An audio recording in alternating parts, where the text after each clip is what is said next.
Okay everyone, सो हम आज का सेशन स्टार्ट करते हैं। मोस्ट अगर हम देखें आज, तो ऑलमोस्ट कल वाले ही तकरीबन सब अटेंडीज़ हैं। एंड आई होप कल आपको चीज़ें समझ आई होंगी। And today's is basically our day 2, जिसके अंदर हम रिग्रेशन पे बात करेंगे एंड ग्रेडियंट डिसेंट की थोड़ी सी डिस्कशन करेंगे। एंड होपफुली इसके अंदर आपको ये आइडिया मिल जाएगा कि हम किस तरह इस चीज़ को लेके आगे चल रहे हैं। यू आर न्यू ठीक है। हम थोड़ा सा रिवाइज करेंगे 5 to 10 मिनट्स, कल हमने क्या बातें की, क्या चीज़ हुई। सो आई होप आप उसको थोड़ा सा कॉप अप कर सको। ऑब्वियसली हम पूरा सेशन रिपीट नहीं कर सकते, तो ये इस तरह से हो गया। चलें, तो विद दैट बीइंग सेड, मैं इजाज़त चाहता हूँ आपसे। And now is your instructor, today's instructor Arman. तो अगेन आप करें जी अरमान, आप शेयर कर सकते हैं स्क्रीन। अस्सलाम वालेकुम, बिस्मिल्लाहिर्रहमानिर्रहीम। आज जो हमारा डे 2 है इस बूट कैंप का, कल हमने कुछ चीज़ें देखी। कल हमने डेटा प्री प्रोसेसिंग को कवर किया था पूरे एक दिन के अंदर, ठीक है। और आज हम इंशाल्लाह कवर करने जा रहे हैं लीनियर रिग्रेशन को, और हम थोड़ा सा टच जो है वो ग्रेडियंट डिसेंट को भी देंगे। सबसे पहले हम बिना टाइम ज़ाया किए कल वाली चीज़ रिवाइज़ कर लेते हैं कि हमने कल जो है वो क्या पढ़ा था। So just let me share my screen.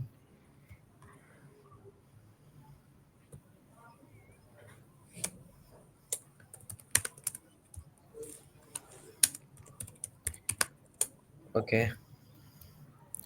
I hope आपको आपके साथ स्क्रीन शेयर हो गई है। अच्छा, मेरी आवाज़ का कोई मसला तो नहीं है? मेरी आवाज़ क्लियर है?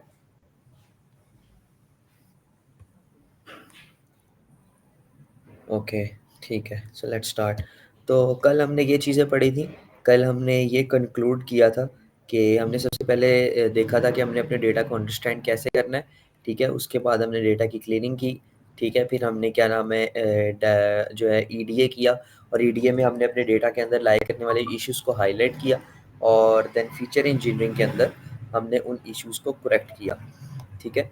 मैं कोशिश करता हूँ मैं कल वाली नोटबुक जो है वो आपके सामने खोलूँ, और आपको एक सेकंड में दोबारा दिखा दूँ, जस्ट अ मिनट।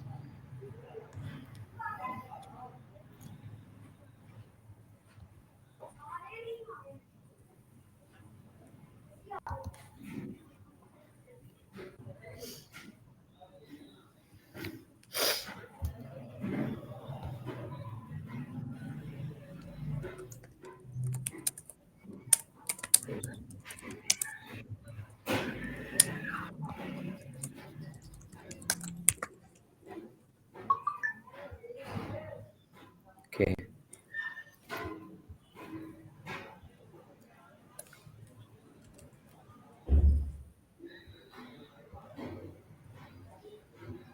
सो ये हमारी कल की नोटबुक है आपके सामने। जैसे कि जो कल वाले हैं उनको याद होगा, हमने सबसे पहले डेटा की प्री प्रोसेसिंग की। हमने कुछ फाइल्स को है क्या नाम है अपने डेटा सेट को इंपोर्ट किया सबसे पहले, ठीक है। और उसके बाद हमने अपने डेटा के अंदर नल वैल्यूज़ देखी, और नल वैल्यूज़ को, ठीक है, हमने डिलीट किया। जिन कॉलम्स हमारे गैर ज़रूरी थे उनको हमने डिलीट किया, ठीक है। और ये सब करने के बाद हमने वही कुछ क्वेश्चन पूछे कि डेटा की शेप क्या है, और अ, हमारे डेटा के अंदर रोज़ कितनी है। ये सारी चीज़ें हमने, जो जितने भी हमारे क्वेश्चंस थे जो हमने कल देखे थे, वो करने के बाद हम अपने ईडीए की तरफ गए, ठीक है। और ईडीए किया हमने सबसे पहले यूनिवेरिएट एनालिसिस किया, ठीक है। यूनिवेरिएट एनालिसिस के अंदर हमने हर फीचर को अलग-अलग एनालाइज़ किया, उसके हमने प्लॉट्स ड्रॉ किए, ठीक है। फिर उसके बाद हमने बाइवेरिएट एनालिसिस किया, ठीक है। हमने देखा कि यूनिवेरिएट एनालिसिस के अंदर हम एक-एक प्लॉट ड्रॉ करते हैं, और बाइवेरिएट एनालिसिस में हम क्या नाम है दो-दो फीचर्स को कंबाइन करके ड्रॉ जो है वो प्लॉट ड्रॉ करते हैं। हमने देखा कि न्यूमेरिकल फीचर्स का हम पहले डिस्ट्रीब्यूशन प्लॉट देखते हैं, ठीक है। और उसके बाद हम क्या नाम है उसका बॉक्स प्लॉट ड्रॉ करते हैं, ठीक है। आउटलायर्स को चेक करना हमने सीखा, ठीक है। और आउटलायर के बाद क्या नाम है हम क्या नाम है उन आउटलायर्स को करेक्ट करना हम फीचर इंजीनियरिंग के अंदर सीखते हैं। फिर हमने देखा कि जो हमारे कैटेगोरिकल फीचर्स होते हैं उनको हम कैसे डील करते हैं, उसका हम प्लॉट कैसे बनाते हैं ठीक है। और इसी तरह हमने अपने एक-एक फीचर को अलग-अलग देखा था, ठीक है? उसके बाद मैं कुछ आपको जो है वो प्लॉट्स दिखाता हूँ बाइवेरिएट एनालिसिस के।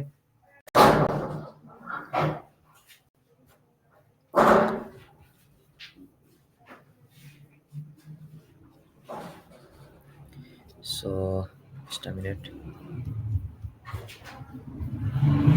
ये हमारा बाइवेरिएट एनालिसिस था। बाइवेरिएट एनालिसिस जिसके अंदर हमने 2 कॉलम्स को कंबाइन करके उनका एनालिसिस करना सीखा, ठीक है? हमने सबसे पहले कोरिलेशन मैट्रिक्स का हीट मैप ड्रॉ किया। ये मैं आपको ज़रा ज़ूम करके दिखाता हूँ। हीट मैप ड्रॉ किया, हमने देखा कि जिनकी रिलेशनशिप ज़्यादा है, जिन कॉलम्स की, उन फीचर्स का हमने प्लॉट ड्रॉ किया, ठीक है? उन फीचर्स का हमने प्लॉट ड्रॉ किया, स्कैटर प्लॉट, ठीक है? और उसके अंदर हमने रिग्रेशन लाइन शो करवाई कि क्या नाम है उसका पॉजिटिव रिलेशन है, कोरिलेशन है, ये सारे काम हमने किए थे, ठीक है? लास्ट हमने अपना फीचर इंजीनियरिंग देखी थी। एनालिसिस के बाद हमने देखा कि जो आउटलायर्स हमने निकाले हैं, उन आउटलायर को हम लोअर लिमिट और अपर लिमिट के अंदर क्लिप कर देते हैं, ठीक है? ताकि वो जो हमारे आउटलायर्स हैं, वो डाटा के अंदर से खत्म हो जाएँ, ठीक है? और उसके बाद हमने फीचर कंस्ट्रक्शन को थोड़ा-सा देखा। ये हमारे ऐसे कॉलम जिसको मैं थोड़ा ज़्यादा रिपीट कर देता हूँ, जो कल मैंने ज़्यादा डिटेल में नहीं पढ़ाया, कि हमारे ऐसे कॉलम्स थे कि जिनके अंदर जो डिस्ट्रीब्यूशन थी, वो काफ़ी ख़राब थी। यानी कि उसके अंदर स्क्यूनेस बहुत ज़्यादा थी। तो मैंने इसका हल ये निकाला, स्क्यूनेस से मुराद है कि एक तरफ डाटा बहुत ज़्यादा है और दूसरी तरफ डाटा जो है वो बहुत कम है। तो उसका मैंने ये हल निकाला कि इसकी कैटेगरीज़ बना दी जाएँ, बजाए इसको as a numerical data deal करने के कैटेगोरिकल डाटा बना दिया जाए। तो मैंने रेंजेस सेलेक्ट कर दी कि जिस तरह फॉर एग्ज़ाम्पल ये मेरा एक फ़ीचर है, तो इसकी अगर ये रेंज है 0.1 और 0, उसके दरमियान ये लो होगा, ठीक है? वरना मॉडरेट होगा, हाई होगा या वेरी हाई होगा। ये मैंने कैटेगरीज़ बना दी अपने ऐसे के फीचर्स में। अब ज़रूरी नहीं है कि आपकी भी यही अप्रोच हो, आप भी यही करो। आपका जो डाटा सेट होगा, उसके अंदर हो सकता है इस डिस्ट्रीब्यूशन को ठीक करने का कोई और तरीका हो, ठीक है? उसके अंदर आप ट्रांसफ़ॉर्मेशन कर रहे हो, पावर ट्रांसफ़ॉर्मेशन कर रहे हो, बॉक्स-कॉक्स ट्रांसफ़ॉर्मेशन कर रहे हो, यो-जॉन्सन ट्रांसफ़ॉर्मेशन कर रहे हो। ये सारे जो की नाम है, ये आप बेशक नोट कर लें और इसके बारे में सर्च करें, फीचर इंजीनियरिंग के अंदर कि ये क्या होता है, ठीक है? तो बहुत सारी जो है फीचर इंजीनियरिंग टेक्निक्स होती हैं जो आपके डेटा पर जो है वो रिलाई करती हैं। आपको बस ये पता होना चाहिए कि आपका इश्यू क्या है, फिर इस इश्यू को कैसे रिज़ॉल्व करना है, वो भी आप सर्च कर सकते हो और रिज़ॉल्व करने की जो टेक्नीक है, उसका सिंटैक्स क्या है या उसकी चीज़ें जो हैं, वो भी आप सर्च कर सकते हो, ठीक है? ओके।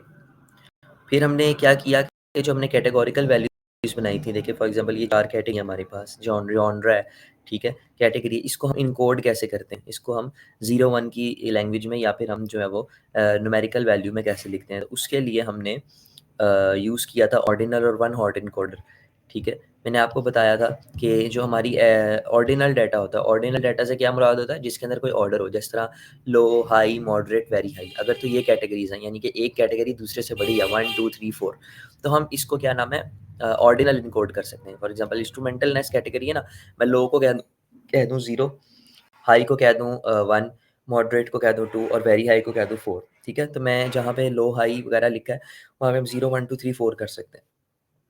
लेकिन जहाँ ऑर्डिनल एन्कोडिंग है, ठीक है? सॉरी, जहाँ वन हॉट एन्कोडिंग है, यानी कि जो ऑर्डिनल डाटा नहीं है, जिसमें ऑर्डर नहीं है, जिस तरह मेल या फीमेल या जॉनरास है हमारी, ठीक है? इनका कोई ऑर्डर तो नहीं ना है कि एक एक कैटेगरी दूसरे से बड़ी है। तो उसके अंदर हम क्या नाम है उसका एक बूलियन मास्क सा बना देते हैं 0-1 वाली फॉर्म में, ठीक है? तो ये हमने इसका सिंटैक्स यूज़ किया था, वन हॉट एन्कोडर इम्पोर्ट किया था, ऑर्डिनल एन्कोडर यूज़ किया था कॉलम ट्रांसफॉर्मर में, ठीक है? आपके पास नोटबुक होगी, आप इस सिंटैक्स को क्या नाम है, पढ़ सकते हैं कि ये सिंटैक्स क्या है और इसको कैसे यूज़ करना है, आप कॉलम ट्रांसफॉर्मर के बारे में देख सकते हैं, कि ये क्या है। अच्छा, तो हमारा डाटा लास्ट में इस फॉर्म में बना था। अ, इस फॉर्म में यानी कि जॉनरा है तो 0, क्लास 0 यानी कि जहाँ-जहाँ पे जॉनरा का आ जाएगा वरना 0 आ जाएगा, ठीक है? गाने तो यहाँ 1, 1, 1, 1 है, ठीक है? ये वन हॉट एन्कोडिंग है। अच्छा, आगे की जो है वो मैंने नहीं दिखाई थी, बस कल हमने यही काम किया। तो ये हो गई। अब हम आज के काम की तरफ चलते हैं कि आज हमारा काम है, आज हम अपना पहला एल्गोरिदम पढ़ेंगे लीनियर रिग्रेशन, सिंपल और मल्टीपल। मैं आपको मल्टीपल और सिंपल दोनों लीनियर रिग्रेशन अभी करवाऊँगा और अगर टाइम ग्रेडियंट को भी टच करेंगे। और शॉर्ट जो हमारे भाई हैं ट्रेनर हैं अब्दुल्ला फैसल वो पढ़ाएंगे, ठीक है, और वो आपको कुछ और एल्गोरिदम्स पढ़ाएंगे और उसके बाद लास्ट डे जो डीप लर्निंग को देखेंगे। ओके, सो मूव ऑन करता हूँ मैं।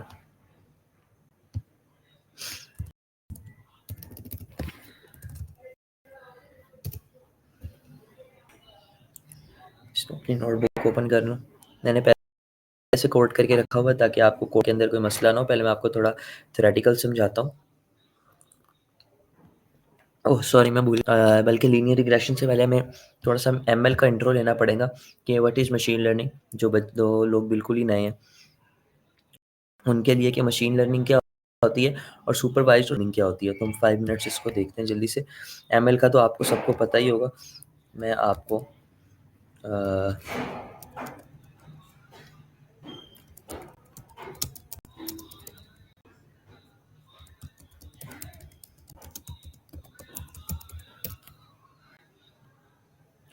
ओके,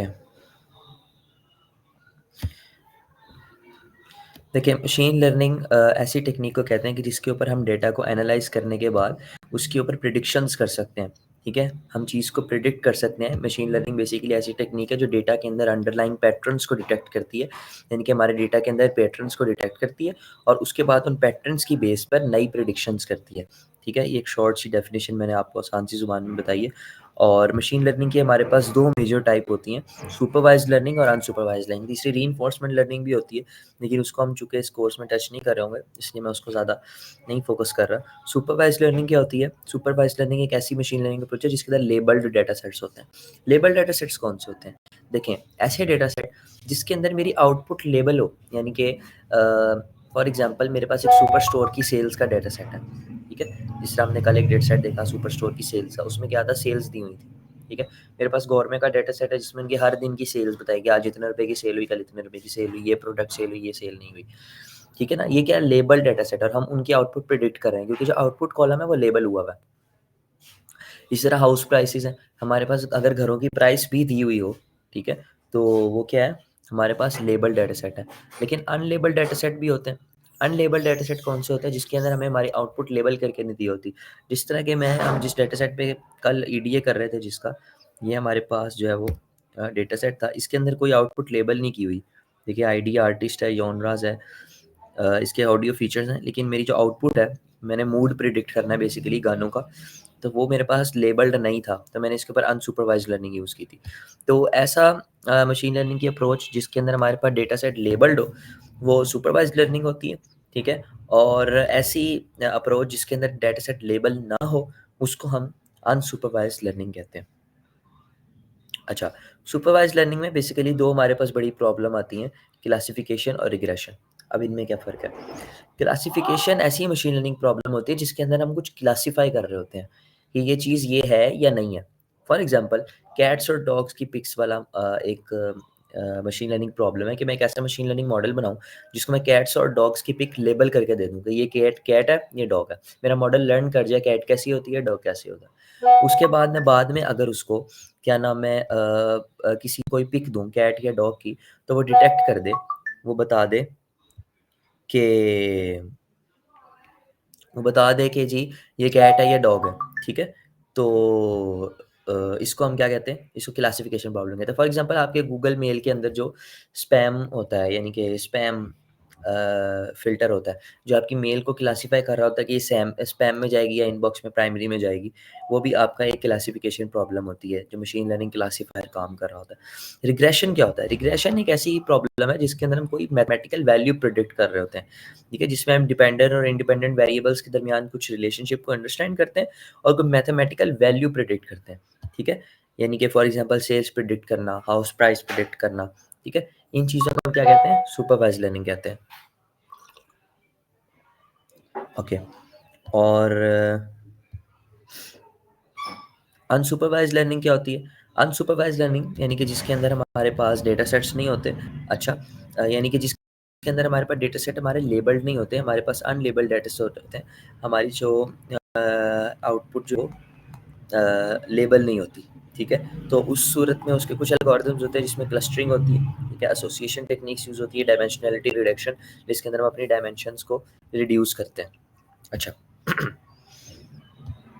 ये हमारा छोटा-सा इंट्रो था कि सुपरवाइज़्ड और अनसुपरवाइज़्ड लर्निंग क्या होती है। हम जो आज लीनियर रिग्रेशन कर रहे होंगे, वो हम सुपरवाइज़्ड लर्निंग के रिस्पेक्ट में कर रहे होंगे, तो हम उसको देखते हैं।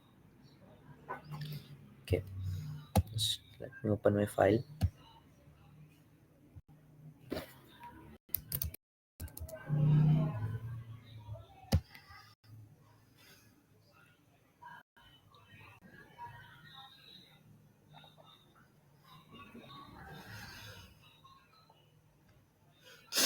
ओके, सबसे पहले हम सिंपल लीनियर रिग्रेशन को देख रहे होंगे। ठीक, simple linear regression. Simple linear regression क्या होता है? जिसके अंदर हमारे पास इनपुट की जो वो है, वो भी एक ही हो, ठीक है? इनपुट जो हमारे पास फीचर है, वह कॉलम ये एक ही हो, और जो हमारा आउटपुट फीचर है, वो भी एक ही हो, ठीक है? यानी कि जो इनपुट हमारा फीचर है, वही हमारा आउटपुट फीचर भी हो, या सॉरी यानी कि एक इनपुट फीचर और एक आउटपुट फीचर। इस तरह मेरे पास ये एक डेटा सेट है, जिसके अंदर एक मेरे पास जो है वो फीचर है सीजीपी है, यानी कि हमारे सीजीपी। अब आपको लग रहा होगा कि ये सीजीपी 6 कहाँ से हो गए? तो ये एक्चुअली इंडिया का डेटा सेट है। ये इंडिया, तो वहाँ पे जो सीजीपी की है वो 10 है रेंज। तो इस वजह से ये आपको 4 से आगे भी जो है सीजीपीए नज़र आ रहा होगा। और ये पैकेज है कि स्टूडेंट का सीजीपीए क्या था, तो उसका पैकेज क्या लगा, उसकी सैलरी क्या लगी, ठीक है? तो ये हम ऐसी मशीन लर्निंग प्रॉब्लम यूज़ कर रहे होंगे रिग्रेशन, जिसमें हम प्रिडिक्शन कर रहे होंगे, सीजीपीए की बेस पर पैकेज प्रिडिक्ट करेंगे। हम मॉडल को ट्रेन करेंगे अपने डेटा के ऊपर, ठीक है? और हम उसे सीजीपीए दिया करेंगे और वो पैकेज प्रिडिक्ट किया करेगा। अच्छा, ये तो थी क्या नाम है simple linear regression. Multiple linear regression क्या होता है? जिसके अंदर मल्टीपल इनपुट फीचर्स हो, लेकिन आउटपुट फीचर एक ही हो, ठीक है? फॉर एग्जांपल हाउस प्रिडिक्शन, उसके अंदर काफ़ी सारे इनपुट फीचर्स हो सकते हैं, लेकिन आउटपुट एक ही है, प्राइस, ठीक है? तो ये हम देख रहे होंगे। ओके, तो सबसे पहले मैंने अपने डेटा के ऊपर एक स्कैटर प्लॉट ड्रॉ किया, ताकि मुझे अपने डेटा के अंदर पता चले इसके अंदर लीनियरिटी है भी है कि नहीं। लीनियरिटी क्या होती है, अभी हम देखते हैं। देखें, मैंने स्कैटर प्लॉट ड्रॉ किया, plt dot scatter, simple CGPA दिया और पैकेज दिया, ठीक है? और ये मेरे पास आ गया मेरा स्कैटर प्लॉट। अब ये हर डेटा पॉइंट जो है, ये एक्चुअली मैंने कल भी बताया था आपको, एक रो होती है स्कैटर प्लॉट के अंदर, ठीक है? हर डेटा पॉइंट क्या होता है, एक रो, ठीक है? ये एक रो है ना, 6.89 सीजीपी और पैकेज 3.6, तो ये 6.89 समहाउ यहाँ बनेगा और पैकेज 3.6 यहाँ बनेगा। तो ये वाली रो हो सकती है, ठीक है? ये इस तरह आपने ग्राफ्स वगैरह बनाए होंगे ना, तो इस तरह सारा स्कैटर प्लॉट बनता है। अब हमें यहाँ पे लीनियरिटी शो हो रही है कि लाइन बनती हुई शो हो रही है, तो ये हमें बता रहा है कि हमारे डेटा के अंदर लीनियर रिलेशन है। कौन-सा रिलेशन है? लीनियर रिलेशन है। तो उसी रिस्पेक्ट में जो है हम अपना लीनियर रिग्रेशन का मॉडल जो है इस डाटा के ऊपर ट्रेन कर रहे होंगे, क्योंकि ये हमारा डाटा लीनियर है। लीनियर डाटा कौन-सा होता है? आपको पता है, लीनियर इक्वेशंस होती हैं, ठीक है? जिसके अंदर जो हमारा वेरिएबल होता है उसकी पावर 1 होती है, ठीक है? और जो हमारा पॉलिनोमियल रिग्रेशन होता है वो एक और चीज़ होती है, उसको हम नहीं देख रहे होंगे। वो पॉलिनोमियल रिग्रेशन क्या होता है कि जिसके अंदर हमारे वेरिएबल्स की पावर 1 से ज़्यादा होती है, ठीक है? इस ऐसी इक्वेशन बनती है सॉल्व करने के लिए, जिसमें जो वेरिएबल्स हैं उसकी पावर 1 से ज़्यादा हो रही होती है। अच्छा, अभी मैं आपको इसकी इक्वेशन भी दिखाऊँगा और इसकी थोड़ी मैथमेटिकल फॉर्मूलेशन भी पढ़ते हैं। ओके, जस्ट अ मिनट, मुझे 1 मिनट दीजिएगा, मैं सिर्फ देख लूँ कि मेरे पास बोर्ड अवेलेबल है कि नहीं। Just a minute.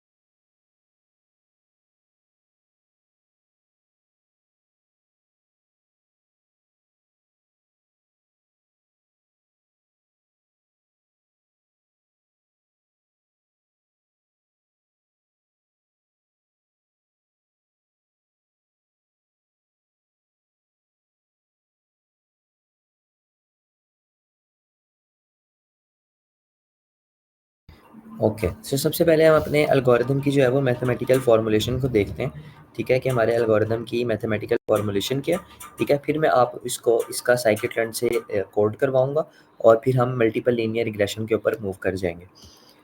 Okay.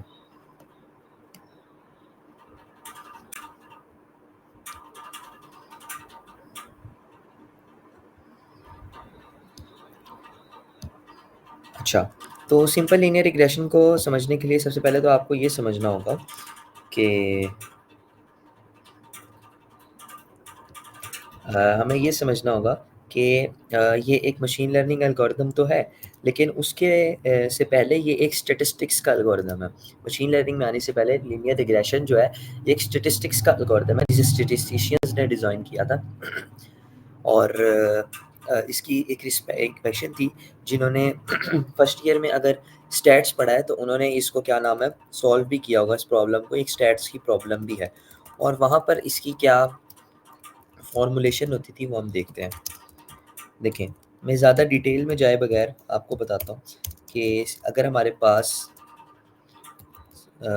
Simple, यहाँ पे मैं लिखता हूँ सिंपल, सिर्फ एक इनपुट फीचर है और एक आउटपुट फीचर है। लेट्स सपोज मैं कहता हूँ कि लेट इनपुट फीचर भी x, लेट आउटपुट फीचर भी y। मैं कहता हूँ कि जी जो मेरा इनपुट फीचर है वो x है और मेरा आउटपुट फीचर क्या है, y है, ठीक है। अच्छा, तो इस रिस्पेक्ट में हमारी इक्वेशन क्या बनेगी, सिंपल लीनियर रिग्रेशन की, y equals to m x plus b. ये हमारी सिंपल लीनियर रिग्रेशन की इक्वेशन होती है। अच्छा, यहाँ पर m क्या है,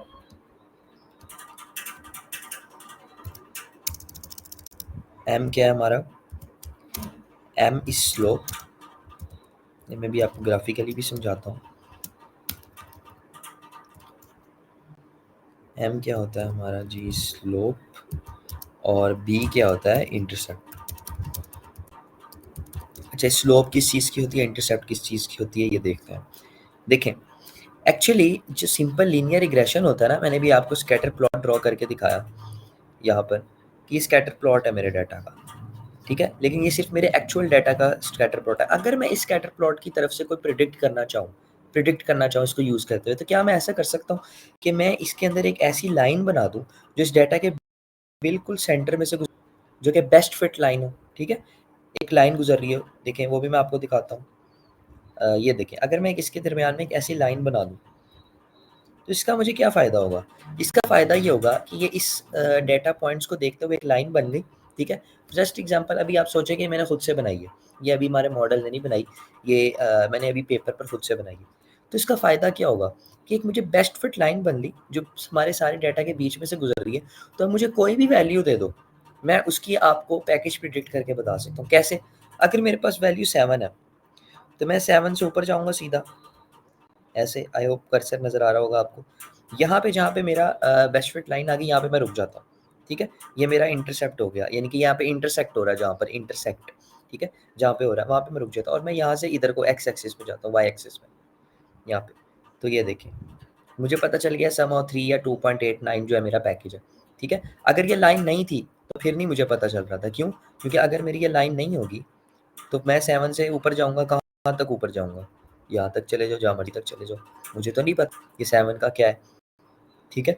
तो अगर मैं इसके दरमियान में बेस्ट फिट लाइन बना लूँ, मेरे ख्याल में ये ईज़ीएस्ट लैंग्वेज में यूज़ कर रहा हूँ सिंपल लीनियर रिग्रेशन समझाने की, एक लाइन बीच में बना लूँ, ठीक है। तो वो लाइन जो है मुझे अपने पैकेज तक लेके जा सकती है। यानी कि अगर मैं डिपेंडेंट वेरिएबल, ये डिपेंडेंट ये सॉरी इंडिपेंडेंट वेरिएबल है ना जो एक्स पे है, इंडिपेंडेंट वेरिएबल जो डिपेंड नहीं कर रहा, उससे मैं ऊपर जाऊँ, ठीक है, लाइन तक, और फिर मैं लाइन की से कहाँ जाऊँ, डिपेंडेंट वेरिएबल तक, ठीक है। ये जो पैकेज है हमारा, हमेशा आपको याद होना चाहिए, जिन्होंने थोड़ी बहुत भी साइंस के मैथ्स पढ़ा है, फिजिक्स पढ़ी है, उनको पता होगा कि हम जब भी कोई 2D ग्राफ प्लॉट करते हैं, तो हमारा जो डिपेंडेंट वेरिएबल होता है, जो डिपेंड कर रहा होता है, वो वाई एक्सिस पे होता है, और जो हमारा इंडिपेंडेंट वेरिएबल होता है वो एक्स एक्सिस पे होता है, ठीक है। तो क्या करना होगा हमने, कि हमने एक्स एक्सिस जो कि इंडिपेंडेंट है, यानी कि 7 सीजीपी है, तो पैकेज इसके ऊपर डिपेंड कर रहा है। अब पैकेज की कौन सी वैल्यू 7 पे डिपेंड कर रही है, ये मुझे फाइंड करना सिंपली, ठीक है। ये जो हमारे पैकेजेस हैं ये सीजीपीए पे डिपेंड कर रहा है, सीजीपीए पैकेज पे डिपेंड नहीं कर रहा, ठीक है ना। जाहिर सी बात है पैकेज ज़्यादा होगा, सीजीपीए ज़्यादा होगा एक आम रियलिटी के अंदर, ठीक है ना। यानी कि एक मैथमेटिकली अभी हम देख रहे हैं, मैं ये नहीं कह रहा कि रियलिटी में भी ऐसा ही होगा। सीजीपीए ज़्यादा होगा तो पैकेज ज़्यादा होगा इस डाटा के मुताबिक, क्योंकि ये डाटा इंक्रीज़ कर रहा है, ठीक है। ये डाटा इसके अंदर पॉजिटिव कोरिलेशन है। हमने कल देखा था कि अगर हमारा डाटा जो है वो ऊपर जा रहा हो, यानी कि हमारी एक लाइन बन रही है जो ऊपर को जा रही हो, जिस तरह लाइन ऊपर को जा रही है, तो वो क्या पॉजिटिव कोरिलेशन होता है। तो जितना ज़्यादा सीजीपीए उतना ज़्यादा पैकेज, तो डिपेंड क्या कर रहा है, पैकेज कर रहा है, दैट्स वाई इट्स डिपेंडेंट। तो हम एक बेस्ट फिट लाइन बना लेंगे, इंडिपेंडेंट वेरिएबल से लाइन तक जाएंगे, ठीक है। वहाँ पे रुक कर फिर उसका डिपेंडेंट जो है वो हम क्वांटिटी ढूंढेंगे, हमें पता लग जाएगी। अब सवाल पैदा होता है ये बेस्ट फिट लाइन कैसे ड्रॉ करनी, ठीक है। इस बेस्ट फिट लाइन को ड्रॉ करने के लिए हमें दो चीज़ें चाहिए जो हमने लिखी। एक चीज़ हमें चाहिए एम, ठीक है, और एक चीज़ हमें क्या चाहिए b, slope and intercept. Slope क्या होता है, देखिए ये जो हमारी बेस्ट फिट लाइन है ना, ठीक है, ये ऐसे है, इसका जो एंगल है ना, एंगल वो स्लोप है, ठीक है। ये मैं भी ड्रॉ करके दिखाता हूँ। एंगल क्या है, इसका स्लोप है। देखिए इसका एंगल ये ऐसे जो है ना, ये देखिए ये इसके अंदर कितना टेढ़ापन है, ये इसका स्लोप है, ठीक है, रेट ऑफ चेंज, ठीक है। और इसका इंटरसेप्ट क्या है, ये कहाँ से शुरू हो रहा है, ये देखें ये यहाँ से शुरू हो रहा है ना, ये यहाँ से भी तो शुरू हो सकता था, ये यहाँ से भी लाइन शुरू हो सकती थी, यहाँ से भी। ये मैं आपको ड्रा करके दिखाता हूँ, ये देखें ये मेरा ग्राफ है फॉर एग्जांपल। तो जो मेरी लाइन है वो यहाँ से भी शुरू हो सकती थी, यहाँ से भी शुरू हो सकती थी, ऐसे भी हो सकती थी, ये भी हो सकती थी, ये भी हो सकती थी, लेकिन ये एक डिफरेंट इंटरसेप्ट है, ठीक है। ये एक डिफरेंट इंटरसेप्ट है, ये एक डिफरेंट इंटरसेप्ट है, ये एक डिफरेंट इंटरसेप्ट है। तो हमें कौन सा इंटरसेप्ट डालना है, हमें कौन सा इंटरसेप्ट जो है वो यूज़ करना है, ये एक सवाल पैदा होता है, ठीक है। और दूसरा क्या कि ये फॉर एग्जांपल मैंने बेस्ट फिट लाइन बनानी है, तो स्लोप क्या है, देखें अगर फॉर एग्जांपल मैं इस इंटरसेप्ट पर शुरू कर रहा हूँ, तो इसी इंटरसेप्ट मेरी लाइन इस तरह भी हो सकती थी, इसी इंटरसेप्ट पर मेरी लाइन इस तरह भी, इस एंगल पे भी हो सकती थी। देखिए ये एंगल हो रहा है, एक ही जगह से लाइन शुरू हो रही है डिफरेंट एंगल में, ये इस तरह भी हो सकती थी, ये इस तरह भी हो सकती थी। ये क्या है, स्लोप है, जो हमारा एंगल होता है। यहाँ लिखना ज़रा सा मुश्किल है, तो क्योंकि मेरे पास माउस नहीं है। ये हमारी स्लोप है, डिफरेंट स्लोप्स, ठीक है। ये हमारा एंगल क्या होता है, slope, rate of change mathematically बोले तो। और ये क्या है, इंटरसेप्ट। ये मैं आई एम सॉरी, पहली दफ़ा चूँकि ये यूज़ कर रहा हूँ, ये मैं इंटरसेप्ट लिख रहा हूँ, या इसको मैं बी लिख देता हूँ, ठीक है, बी। इसको हम इसको हम बी डोनेट कर रहे होते हैं, उसको हम एम, ठीक है। ये हमारी स्लोप है। अब सवाल पैदा होता है कि हमें बेस्ट फिट लाइन ड्रॉ करनी, इनसे हमने वो बी चूज करना है जो कि डाटा के बिल्कुल सेंटर में से गुजरे, वो इंटरसेप्ट चूज करना है, और वही स्लोप, वही एंगल चूज करना है जो कि हमारे डाटा के सेंटर में से गुजरे। ये बात तो हो गई ग्राफिकली। अब जरा मैथमेटिकली यही बात कर लेते हैं, ठीक है। किधर गया, ये रहा। अच्छा जी, कि हमारी जो इक्वेशन है y is equal to m x p plus b बनेगी। हमने ग्राफिकली क्या देखा कि हम x से ऊपर जाएंगे बेस्ट फिट लाइन तक, y से वहाँ से मुड़ गए राइट पे, जो हमारी y वाली वैल्यू आएगी वो हमारा क्या होगा, प्रिडिक्टेड वैल्यू होगी जो हमने प्रिडिक्ट करनी है। मैथमेटिकली हमारे पास क्या इक्वेशन बनी है, y क्या हमारा पैकेज, ओके, y क्या हमारा पैकेज, x क्या है, सीजीपीए। हम सीजीपीए को फॉर एग्जांपल मैं कहता हूँ 2.8 सीजीपीए है, ठीक है, 2.8 सीजीपीए उसका पैकेज बताओ। तो मैं क्या करूंगा, 2.8 सीजीपीए को मल्टीप्लाई कर दूंगा उसकी स्लोप से, इसकी स्लोप से, रेट ऑफ चेंज से, ठीक है, और प्लस किससे कर दूंगा, जो मेरा इंटरसेप्ट है, ठीक है। अब यहाँ पर आपने ये बात याद रखनी है कि ये जो हमारा इंटरसेप्ट है इसकी मिनिमम वैल्यू, मिनिमम वैल्यू इसका मतलब मैं आपको बताता हूँ, स्लोप की भी मिनिमम वैल्यू। ग्राफिकली हमने क्या देखा कि हमें वो क्या नाम है चाहिए इंटरसेप्ट जो कि बेस्ट फिट जा रहा हो, जो डाटा के बिल्कुल दरमियान में से गुजर रहा हो, ठीक है। और स्लोप क्या चाहिए, अच्छा क्यों ऐसे चाहिए हमें, फॉर एग्जांपल ये लाइन यहाँ होती, ठीक है, ये देखें ना, ये मेरा ऐसा होता कुछ, अगर मैं ये देखें ना, मेरा डाटा आपको पता है ना, हमारा डाटा कहाँ है, मैं उसको ड्रॉ नहीं कर रहा, ये इधर करके हमारा जो है ना वो डाटा है, इधर करके हमारा डाटा है, ठीक है, ये हमारा डाटा है। और मेरी लाइन फॉर एग्जांपल यहाँ कर रही होती तो इसका कोई तुक बनता है? यहाँ से ऊपर जाके ये तो वायर हो गया काम, ये तो डाटा के बीच में से गुजर रही। और अगर ये ऐसे होती तब भी कोई फर्क नहीं था। असल में ये लाइन है ये, ठीक है। इसको मालूम करने के लिए हमें मिनिमम स्लोप चाहिए, ठीक है, और मिनिमम भी चाहिए, मिनिमम इंटरसेप्ट चाहिए, ठीक है। उसकी मजीद फॉर्मुलेशन में नहीं जा रहा कि हम क्या नाम है कैसे ये बी और एम और बी फाइंड करते हैं, क्योंकि मैंने अल्टीमेटली आपको साइकिट-लाइन की लाइब्रेरी यूज़ करवानी है। लेकिन फिर भी मैं आपको क्या है अभी इसकी क्या नाम है बता देता हूँ कि आपने इसको कैसे फाइंड करना है, ठीक है। मैं अभी ये आपको सॉल्व पहले दिखाकर फिर मैं इसकी आपको फॉर्मुलेशन बताता हूँ। पहले मैं आपको साइकिट-लाइन से सॉल्व करके दिखाता हूँ, क्योंकि मेरा मकसद आपको भी सिर्फ इक्वेशन बताना था। ये इक्वेशन है हमारी, ठीक है। इसको y को हम ये भी लिख सकते हैं कि package equals to slope multiply by CGPA plus intercept, ये भी हम कह सकते हैं, ठीक है। कोई इसमें बुराई नहीं है। ये वाली इक्वेशन हमारे डेटा के रिस्पेक्ट से ये बन गई है। अभी हम इसको वाया साइकिट-लाइन यूज़ करना सीखते हैं, फिर मैं अभी आपको यही वाली जो है इसकी प्रॉपर मैथमेटिकल फार्मूला बताता हूँ, ताकि आप अपनी क्लास भी जो है वो बना सकें। अच्छा जी, वापस आते हैं अपनी नोटबुक के ऊपर। ये देखें जी, ये मेरा डाटा था, ठीक है। अब ये कुछ सिंटेक्स प्रोग्रामिंग वाली बात कर लेते हैं। ये देखें, आप साइकिट-लाइन की क्लास यूज़ करेंगे जो मशीन लर्निंग में यूज़ होती है। मैं इसको ज़ूम कर देता हूँ। ज़ूम क्यों नहीं हो रहा? आई होप अब सबको नज़र आ रहा होगा सही से।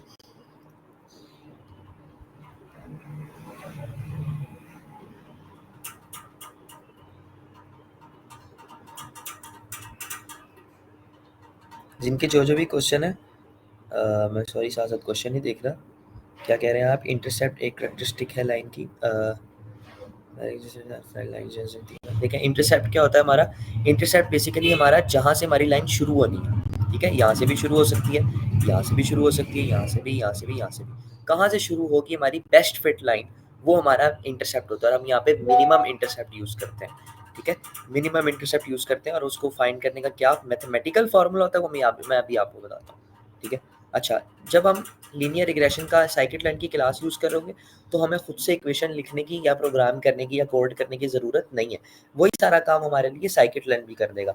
ये सारा मैंने सिर्फ़ आपको इसलिए समझाया कि आपको थोड़ी बहुत मैथमेटिकल इंट्यूशन होनी चाहिए कि साइकिट-लाइन का मॉडल अल्टीमेटली काम कैसे कर रहा है, लीनियर रिग्रेशन होता क्या है, ठीक है? इसके अंदर स्टैट्स के सवाल आते हैं, कुछ स्टैट्स करके इन्होंने किसी ने पढ़ा है, तो वो उसके अंदर क्या होता है, आप स्टैट से भी काम कर सकते हो ना। देखो फॉर एग्ज़ाम्पल यही काम मैं यही डाटा सेट में उठाकर दे दूँ, ठीक है?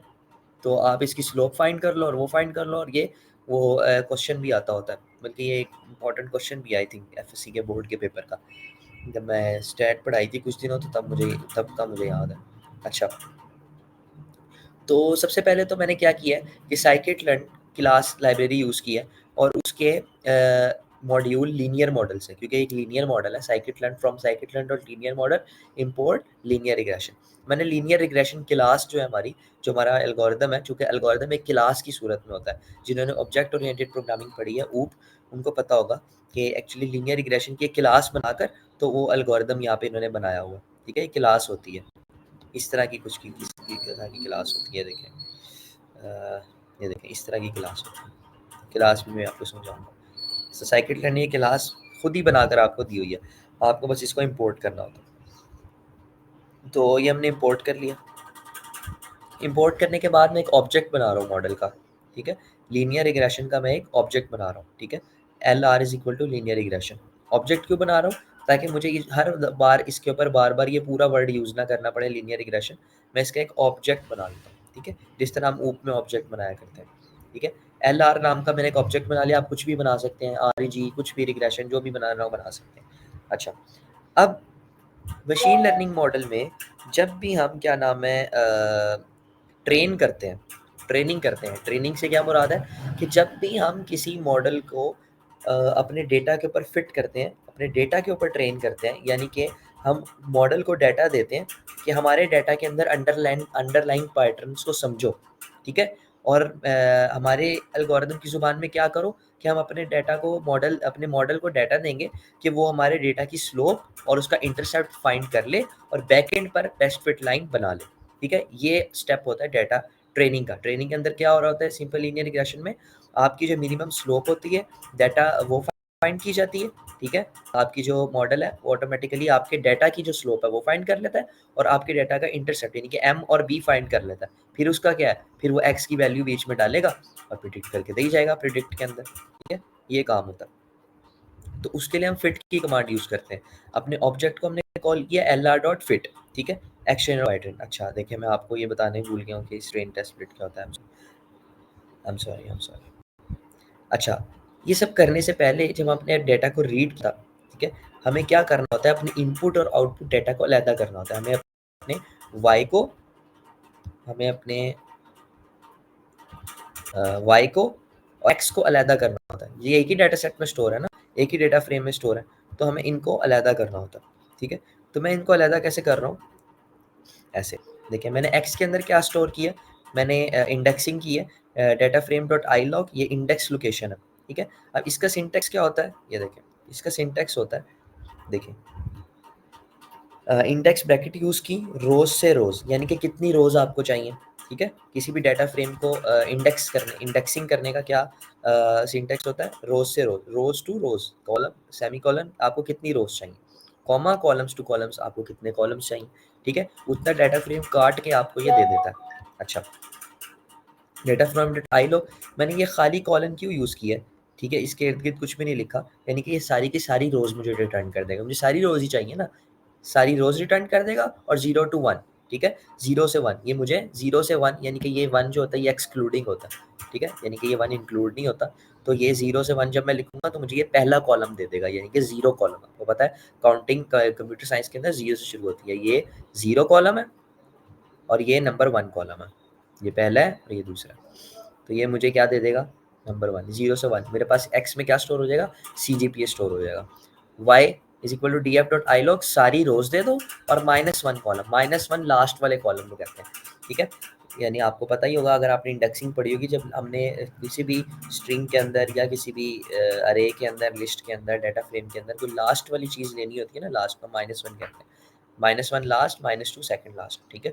तो मेरे एक्स के अंदर क्या आ जाएगा, CGPA, और वाई के अंदर क्या आ जाएगा, पैकेज। इसके लिए मैंने चेक भी किया, वाई मैंने कॉल किया तो उसमें क्या आ गया, पैकेज, ठीक है।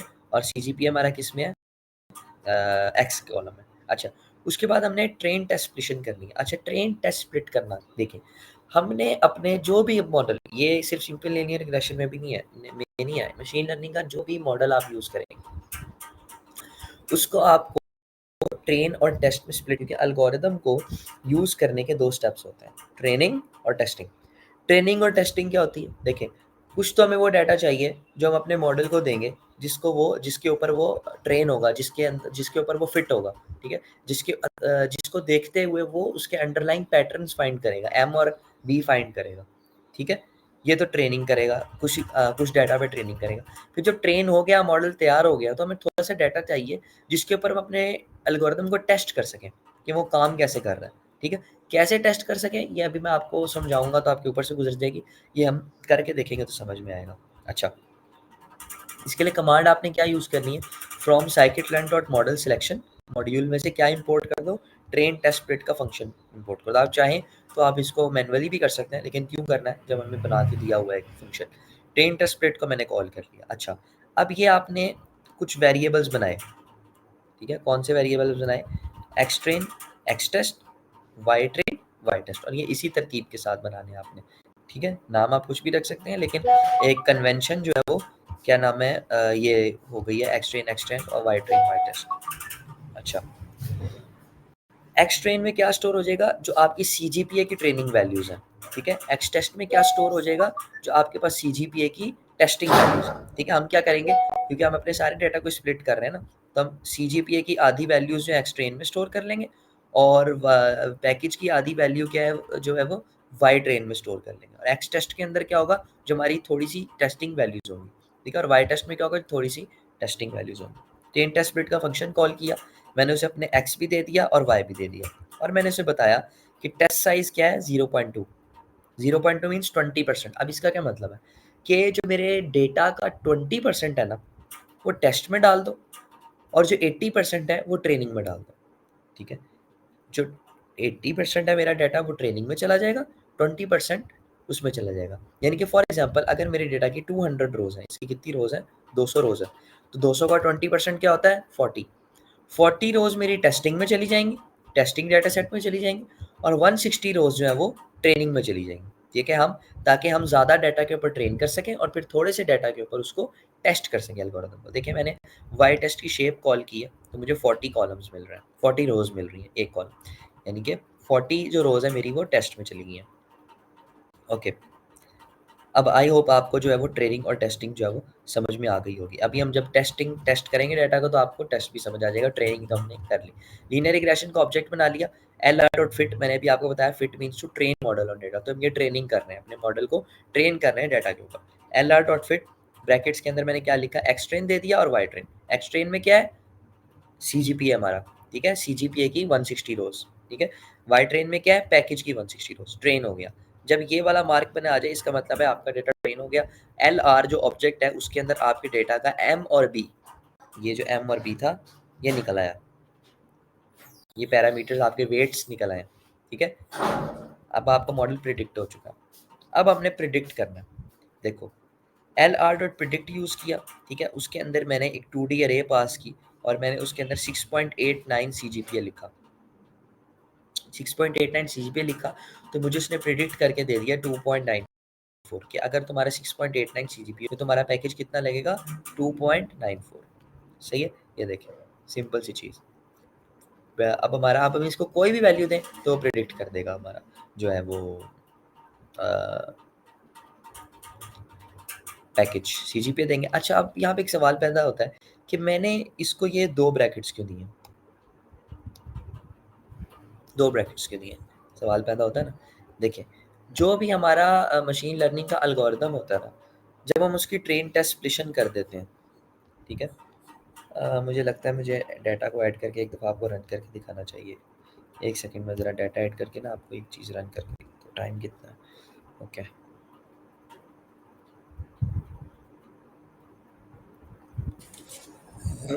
अरमान ये ना रैंडम स्टेट वाला भी ज़रा क्लियर कर देना एक दो बच्चों को। ओके मैं करता हूँ।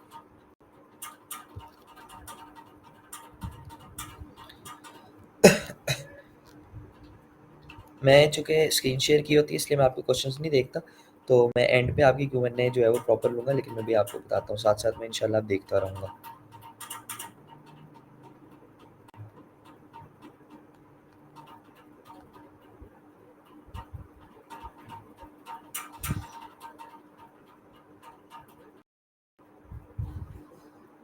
अच्छा, मैं डाटा ऐड हो गया।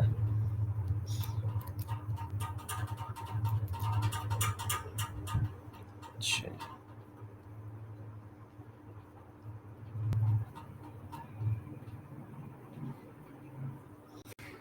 अच्छा रैंडम स्टेट क्या होता है? मैं दिखाता हूँ आपको। उससे पहले मैं आपको एक और चीज़ दिखाना चाहता हूँ। देखिए जब हमने ट्रेन टेस्ट स्प्लिशन की ना, तो देखें कि हमारे एक्स ट्रेन की क्या शेप है। एक्स ट्रेन और शेप, ये देखें 160 रोज़ हैं। पहले हमारे डाटा के अंदर कितनी रोज़ थी, 200 रोज़। मैंने कहा कि 20% टेस्टिंग डाटा होना चाहिए, तो 200 में से 160 रोज़ जो थी, जो कि 80% है, वो एक्स ट्रेनिंग डाटा में चलेगी और जो बाकी है वो हमारी टेस्टिंग में चलेगी। वाई ट्रेन की भी आप शेप देख लें, वाई ट्रेन 160 होगी, यानी कि जो 160 CGPS थे उसमें चले गए, 160 पैकेजेस इसमें चले गए। अच्छा, ये आपको समझ में आ गया। What is random state? Random state ये है कि आपका जो ट्रेनिंग और टेस्टिंग डाटा है वो रैंडम हो। ऐसा ना हो कि जो पहली 160 रोज़ है वो ट्रेनिंग में चली जाएँ और बाकी की जो 40 रोज़ है वो टेस्टिंग में चली जाएँ। ऐसा नहीं होना चाहिए, ठीक है? रैंडमली हो, यानी कि जो टेस्टिंग वाली 40 रोज़ हैं वो डाटा के बीच में से उठाई जाएँ। ऐसा ना हो कि क्या नाम है वो आपकी कहीं से भी उठा लें, यानी कि एंड वाली स्टैकिंग कर लें, यानी कि ऊपर वाली 160 रोज़ उसमें चली जाएँ और लास्ट वाली टेस्टिंग के लिए हो जाए, इससे पैटर्न सही नहीं बनते। तो इसलिए आपका जो है ना रैंडम स्टेट कॉल की जाती है और जितनी दफ़ा आप इसको चलाएँगे उतनी दफ़ा आपका ट्रेनिंग और टेस्टिंग डेटा जो है वो चेंज होता जाएगा, क्योंकि ये रैंडमली उसको डाटा को सिलेक्ट कर रहा है, ठीक है? आई होप आपको समझ में आ गई होगी। अच्छा, अब मैं नीचे बात कर रहा था कि मैंने डबल ब्रैकेट्स क्यों यूज़ की, ये ज़रा देखें।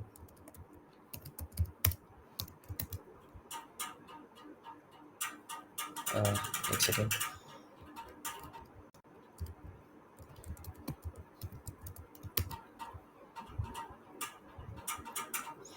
ये भी यहाँ पे इसको यूज़ नहीं कर रहा, लेकिन ये मैं आपको ज़्यादा वाज़ेह तौर पर उसमें नज़र आता है मल्टीपल लीनियर रिग्रेशन में।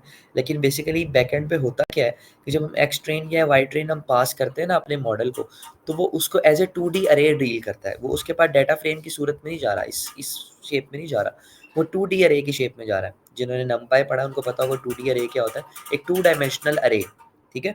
2 डायमेंशनल अरे की सूरत में जा रहा है, ठीक है? तो इस वजह से जो है ना हमारा जो प्रिडिक्शन है वो भी हमें एक 2D अरे पास करनी पड़ती है। 2D अरे क्या होती है जिसमें 2 डायमेंशन हो, तो ये एक ब्रैकेट एक डायमेंशन की है और दूसरी ब्रैकेट जो है वो दूसरी डायमेंशन की है, और ये भी बेसिकली एक 2D अरे ही है, ठीक है? तो हम चूँकि फिटिंग के अंदर 2D अरेज़ यूज़ हो रही होती हैं, इसलिए हम प्रिडिक्शन के अंदर भी 2D अरे यूज़ करते हैं, ठीक है? डाइवर्सिफाइड डाटा यूज़ करने के लिए हम रैंडम स्टेट यूज़ करते हैं। तो देखिए आप ये जब डबल ब्रैकेट्स के अंदर पैकेज सीजीपीए पास कर रहे हैं तो वो आपको पैकेज जो है वो प्रिडिक्ट करके दे रहा है। अच्छा, अब आता है क्या नाम है कि our model has learned the patterns in data and made equation. अब टेस्टिंग, टेस्टिंग कैसे करना है? देखिए हमने कुछ 40 वैल्यूज़ बचाई थी। 40 वैल्यूज़ हमने क्यों बचाई थी? कि हम उसके ऊपर प्रिडिक्शंस कर सकते हैं। तो मैं क्या करता हूँ, मैं प्रिडिक्शंस नाम का एक वेरिएबल बनाता हूँ, LR.predict, और उसको अपना सारा एक्स टेस्ट दे रहा हूँ। जब हमने ट्रेनिंग टेस्टिंग के अंदर टेस्टिंग वैल्यूज़ बचाई थी ना एक्स की, यानी कि 40 सीजीपीए हमने बचा के रखे थे, ठीक है? वो 40 के 40 सीजीपीए में LR.predict को दे रहा हूँ, ठीक है? मैंने उसको दे दिया। अब आपका सवाल आएगा यहाँ डबल ब्रैकेट्स क्यों नहीं लगाई? क्योंकि एक वेरिएबल है और ये ऑटोमेटिकली जो है 2D अरे की फॉर्म में ही जा रहा है, क्योंकि हमने ट्रेस स्प्लिशन जो है वो कर दी हुई है। अच्छा, ये देखिए अब ये LR.predict किया मैंने एक्स टेस्ट का, ठीक है? प्रिडिक्शंस मेरे पास क्या आ गई, एक अरे बनकर आ गई जिसके अंदर मेरे सारे पैकेजेस जो हैं वो प्रिडिक्ट हुए हैं, ठीक है? यानी कि अच्छा, अभी इसको समझाने के लिए मैं आपको एक बड़ी मज़े की चीज़ दिखाता हूँ।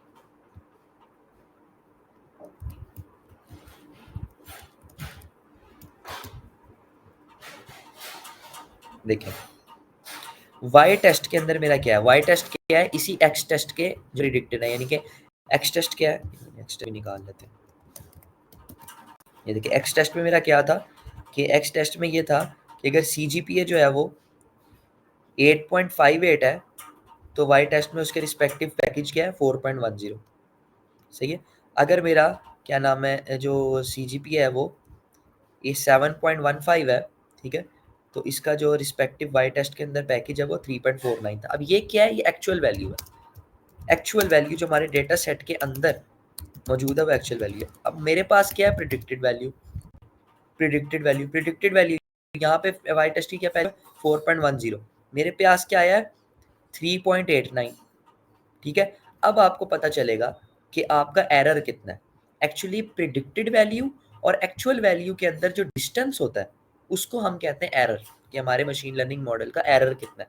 तो टेस्टिंग हम इसलिए करते हैं कि हमें एरर पता चल सके कि कितनी गलती है हमारे मॉडल के अंदर, और हम फिर उस एरर को ऑप्टिमाइज करते हैं, उस एरर को कम से कम करने की कोशिश करते हैं। तो ये बेसिकली फलसफा था टेस्टिंग डेटा सेट का, कि हमने अपने डेटा को टेस्ट कैसे करना है, यानी कि मशीन लर्निंग मॉडल को टेस्ट कैसे करना है। इसलिए हमने जो है वो एक्स टेस्ट की कुछ वैल्यू बचाई थी, वाई टेस्ट की कुछ वैल्यूज बचाई थी कि एक्स टेस्ट के ऊपर हम प्रिडिक्ट करें, और वाई टेस्ट के जो प्रिडिक्शंस है फिर उसको वाई टेस्ट के साथ मैच करके देखेंगे कितना फासला है। ये भी हम मैट्रिक्स पढ़ते हैं रिग्रेशन, तो हमें पता लग जाएगा। अब मैं अपना जो है वो ये बना रहा हूँ स्कैटर प्लॉट, ठीक है? मैं अपनी इस लाइन को शो करवाना चाह रहा हूँ जो हमारी रिग्रेशन ने लाइन बनाई। कैसे? पहले तो सबसे पहले मैं स्कैटर प्लॉट ड्रॉ करता हूँ डेटा पॉइंट्स बनाने के लिए, सीजीपी और पैकेज, ये मैंने ड्रॉ कर लिया। ये मेरा बन गया स्कैटर प्लॉट। अच्छा, इसके बाद मैं क्या कर रहा हूँ, PLT dot plot x train, यानी कि एक्स ट्रेन और वाई एक्स, या और दूसरी चीज़ का प्लॉट करूँ, L R dot predict x train. Line plot में इसी स्कैटर प्लॉट के ऊपर एक लाइन प्लॉट ड्रॉ कर रहा हूँ। लाइन कौन सी होनी चाहिए? एक्स ट्रेन को प्रिडिक्ट करने की, यानी कि जो प्रिडिक्शंस है, यानी कि मैं यहाँ पे प्रिडिक्शंस भी लिख सकता हूँ, L R dot predict x train, ठीक है? कलर मैंने रेड दिया, तो ये मेरी बेस्ट फिट लाइन बनकर आ गई है जो मेरे मॉडल ने बनाई है, ठीक है?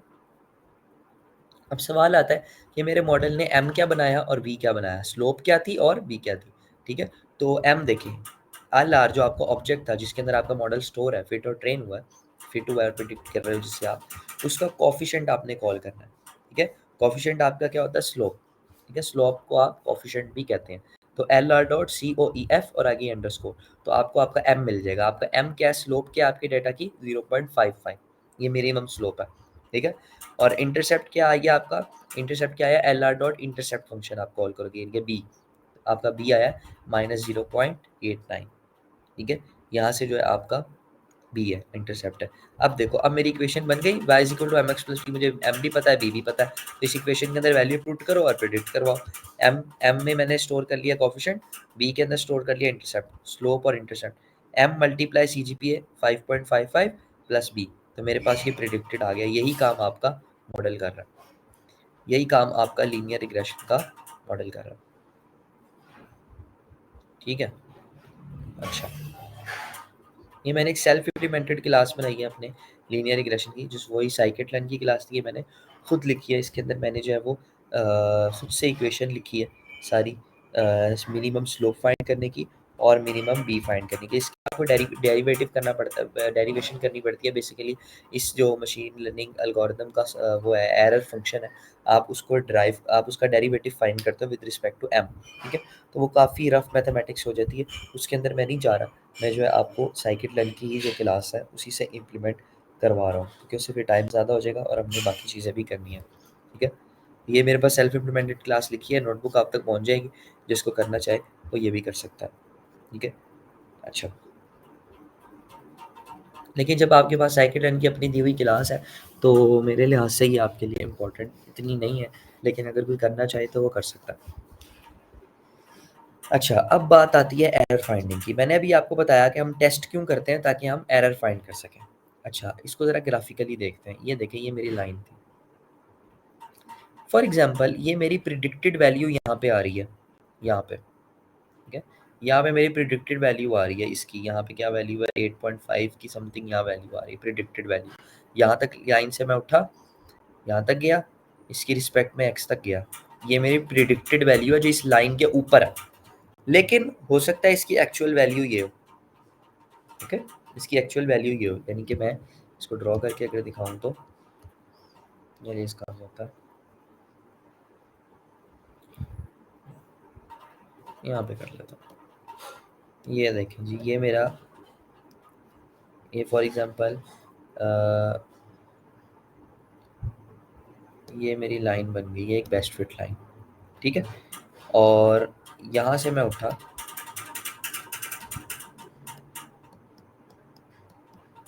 ठीक है, यहाँ तक मैं गया x से, यहाँ पे वैल्यू थी 2, यहाँ तक गया मैं, ठीक है।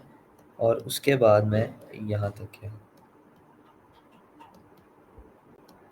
तो ये मेरी क्या है, प्रिडिक्टेड वैल्यू जो मैंने प्रिडिक्ट किया। सुनो, मैं ज़ूम करता हूँ। जो मैंने प्रिडिक्ट किया, ये जो है ना डॉट, ये मेरी प्रिडिक्टेड वैल्यू, ठीक है। लेकिन लेट्स सपोज उसकी जो एक्चुअल वैल्यू है वो ये है, यहाँ पे है कहीं करके, उसकी एक्चुअल वैल्यू क्या ये है। तो ये जो डिफरेंस है ना, ये जो डिफरेंस है इसके दरमियान, ये इसको मैं कह देता हूँ वाई हैट, जो मेरी प्रिडिक्टेड वैल्यू, और इसको मैं कह देता हूँ actual value y, I am sorry, ठीक है। तो जो मेरी actual value minus predicted value होगा ना, y minus y hat, actual minus predicted value, ये आपका एरर होगा, ठीक है। ये आपका, आई एम सॉरी, ये आपका जो है ना वो एरर होगा, ठीक है। ये हमारा एरर होगा। अब इस एरर को फाइंड करने के लिए काफ़ी सारे हमारे पास मैट्रिक्स हैं, तो हम देखते हैं। यहाँ पर दो मैट्रिक्स एरर फाइंड करने का मैं यूज़ कर रहा हूँ, ठीक है। मैं साइकिट-लर्न डॉट मैट्रिक्स, ठीक है, सॉरी, जस्ट अ मिनट।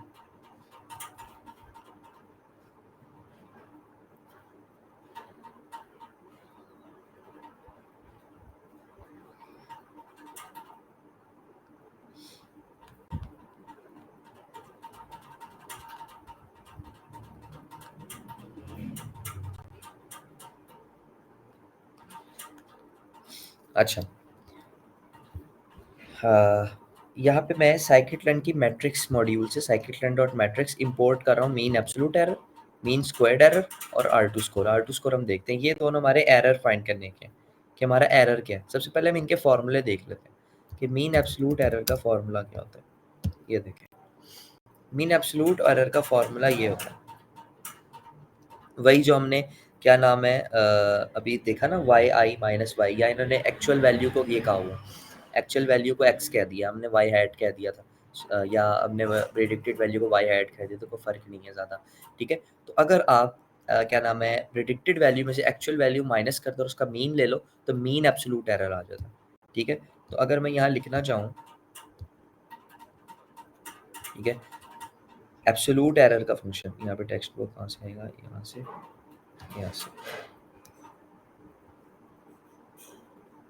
लंबा नहीं होता।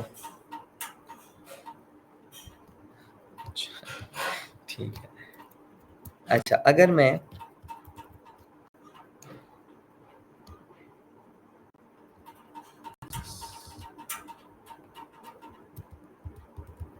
लिखना चाहूँ एब्सोल्यूट एरर, कि एब्सोल्यूट एरर जो है मेरा, उसका क्या फार्मूला है, तो उसका फार्मूला मेरा बनेगा वाई हैट।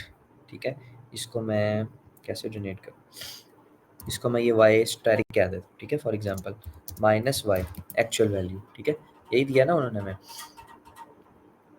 जी, प्रिडिक्टेड वैल्यू में से मैंने एक्चुअल वैल्यू माइनस कर दी, ये मेरा एब्सोल्यूट एरर है। ठीक है, एब्सोल्यूट एरर। अगर इसी का मैं मीन लेना चाहूँ, मीन एब्सोल्यूट एरर, तो क्या है, इसी वैल्यू का मीन ले लो। ठीक है, सिग्मा, मैं ई को सिग्मा कह रहा हूँ, और वाई स्टैटिक माइनस वाई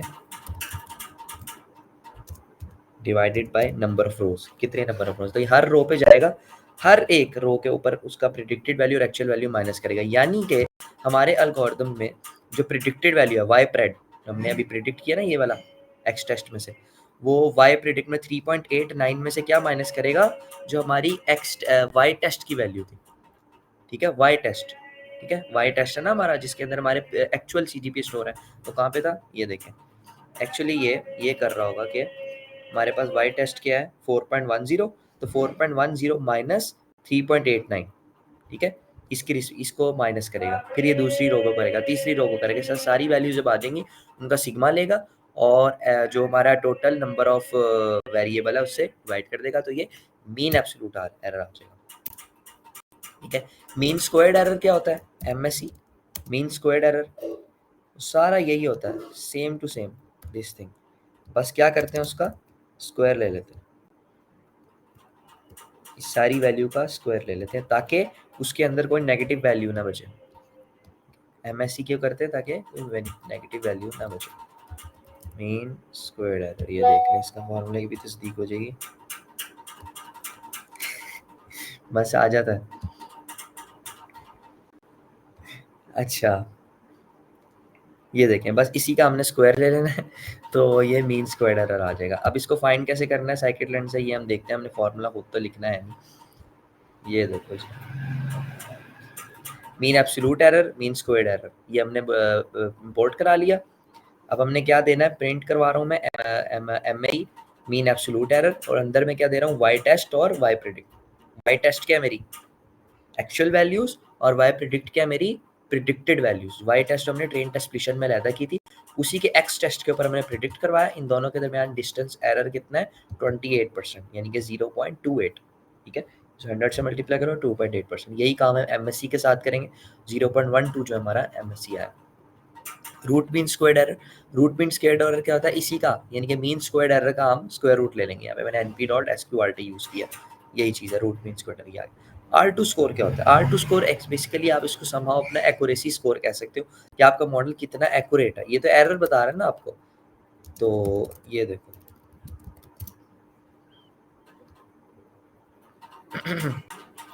इसका फार्मूला मैंने भी वैसे लिखा हुआ ना, कोएफिशिएंट ऑफ डिटर्मिनेशन कहते हैं बेसिकली इसको, ये इसका फार्मूला होता है 1 माइनस सिग्मा वाई आई, यानी कि जो हमारा रूट मीन स्क्वायर जो मीन स्क्वायर एरर है, उससे ये उसके ऊपर वैल्यू लिखी है, उसे डिवाइड करके फिर 1 में से माइनस कर देते हैं, ये हमारा R2 स्क्वायर होता है। ये मैंने इसका फार्मूला वो भी लिखा था कहाँ गया? अच्छा, ठीक है। तो ये हमारा बेसिकली सिंपल लीनियर रिग्रेशन था, ठीक है, जिसके अंदर हमने अपने मॉडल को सारा समझा, उसकी इक्वेशन समझी और फिर उसके अंदर एरर्स को फाइंड करना हमने जो है वो सीखा, ठीक है। इसके मुतालिक अगर किसी का कोई क्वेश्चन है तो वो मुझे अभी बताए। अब सारे जो है वो मुझसे सिंपल लीनियर रिग्रेशन के मुताबिक जो है वो क्वेश्चन पूछे। कलीमुल्लाह ने कहा सवाल पूछा, पूछो कलीम।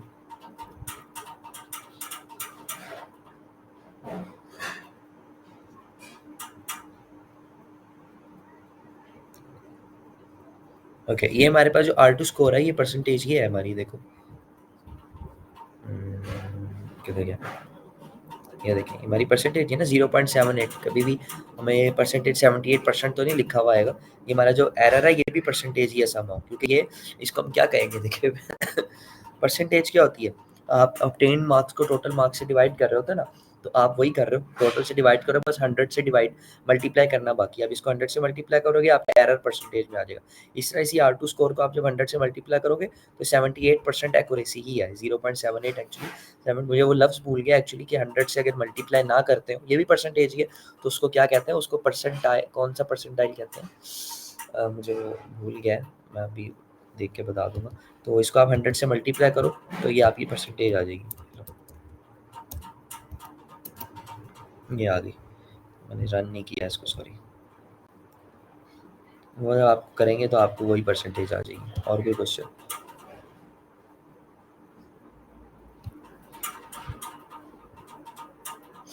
और मुझे ऊपर से सारा रन करना पड़ेगा, एक मिनट रन ऑल कर। अच्छा जी, और किसी का कोई क्वेश्चन? ओके, अच्छा अच्छा जी, अब हम आते हैं मल्टीपल लीनियर रिग्रेशन पे।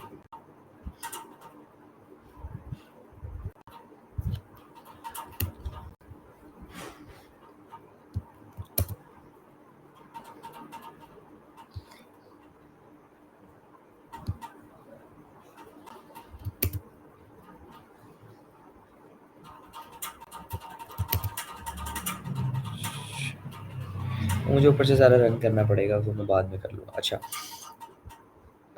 अब मल्टीपल लीनियर रिग्रेशन को ज़रा थ्योरेटिकली पहले थोड़ा सा समझते हैं। देखो मैंने आपको कहा था कि सिंपल लीनियर रिग्रेशन कौन सा होता है, जिसके अंदर एक इनपुट फीचर हो, एक आउटपुट फीचर, जिस तरह हमने उसको देखा CGP और पैकेज वाली जो है हमने मिसाल देखी, ठीक है। वो हमारे पास सिंपल लीनियर रिग्रेशन था। मल्टीपल लीनियर रिग्रेशन क्या है?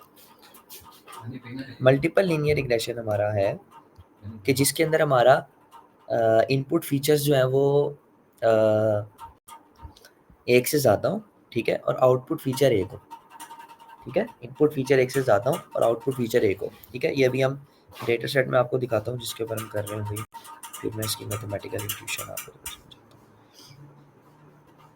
मैं डेटा सेट में लिखा, अच्छा ठीक है, यहाँ मैंने डायबिटीज़ का डेटा सेट यूज़ किया हुआ। हाँ जी, डायबिटीज़ का मैंने कोई और डेटा सेट इम्पोर्ट नहीं किया, ठीक है, जिसके अंदर मल्टीपल फैक्टर्स हैं। तो देखिए मैं इसको इम्पोर्ट करके आपको दिखाता हूँ। मैंने एक क्या नाम है, डिफ़ॉल्ट डेटा सेट यूज़ किया साइकिट्रन का। ये देखिए इसके अंदर एक्स हमारे पास कुछ ऐसा है, इसके अंदर एक से ज़्यादा जो है वो हमारे पास है इनपुट फीचर्स, ठीक है। हमारे पास एक से ज़्यादा इनपुट फीचर्स हैं, ठीक है, यानी कि ये कोई भी रीडिंग हो सकती है, इनकी अरे बनी हुई है, बेसिकली डेटा सेट नहीं बना हुआ, लेकिन ये एक से ज़्यादा है, ठीक है। जैसे कि इसकी शेप हम देखते हैं तो हमारे पास ये 10 कॉलम्स हैं, एक्स के अंदर मेरे पास क्या है 10 कॉलम्स हैं, ठीक है। मुझे इसकी वो एक्स और वाई को अलग-अलग नहीं करना पड़ेगा। मेरे पास एक्स की क्या शेप है, 10 कॉलम्स, ठीक है, और वाई की क्या शेप है,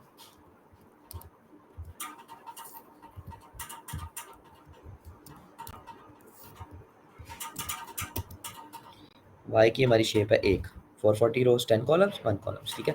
अब यानी कि अगर हमारे पास मल्टीपल रोज आ जाए तो वो क्या हो जाए, मल्टीपल कॉलम्स आ जाए, सॉरी, इनपुट कॉलम्स, तो मल्टीपल लीनियर रिग्रेशन होते हैं। जस्ट अ मिनट,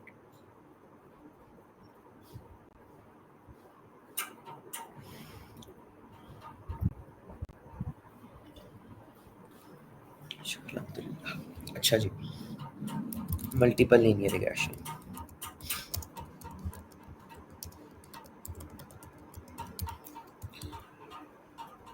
अच्छा, मल्टीपल लीनियर रिग्रेशन की हमारे पास क्या इक्वेशन होती है, हम देखते हैं। जिस तरह के हमारे पास क्या नाम है, इसके अंदर सिंपल लीनियर रिग्रेशन के अंदर एक बेस्ट फिट लाइन दी है, क्योंकि 2D पर ग्राफ बनता है ना, दो तो सारे एक इनपुट एक आउटपुट, उनके दरमियान 2D ग्राफ बन गया।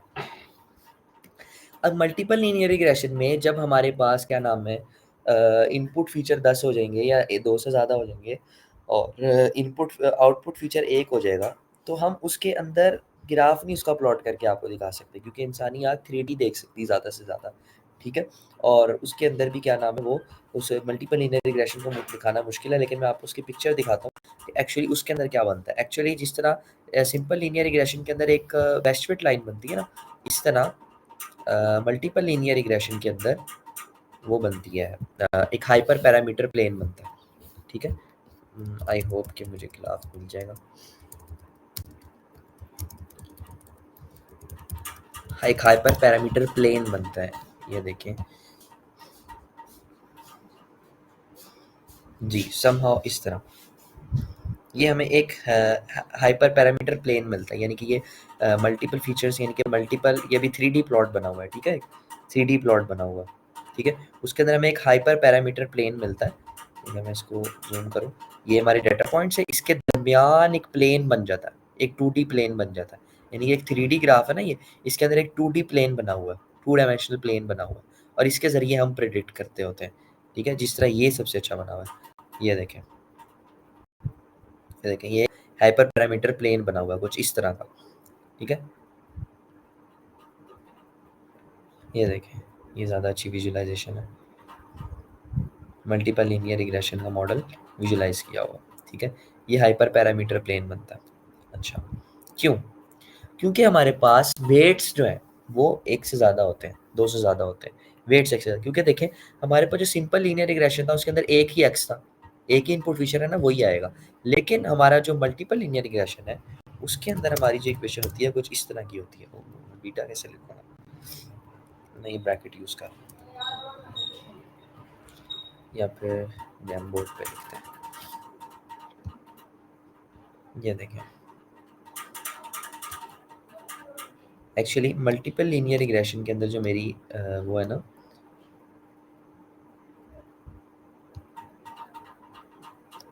ये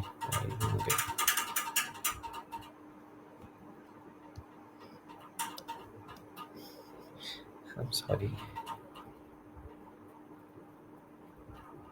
कलर कैसे चेंज होगा?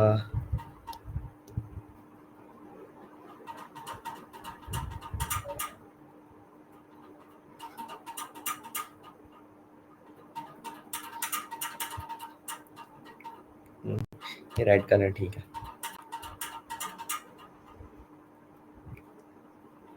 अच्छा, ये देखें, मेरे पास जो हमारा मल्टीपल लीनियर रिग्रेशन है ना, उसके अंदर जो हमारा इंटरसेप्ट है ना, उसको मैं डोनेट कर रहा हूँ बीटा 0 से। बी से भी आप डोनेट कर सकते हो, कोई वो नहीं है।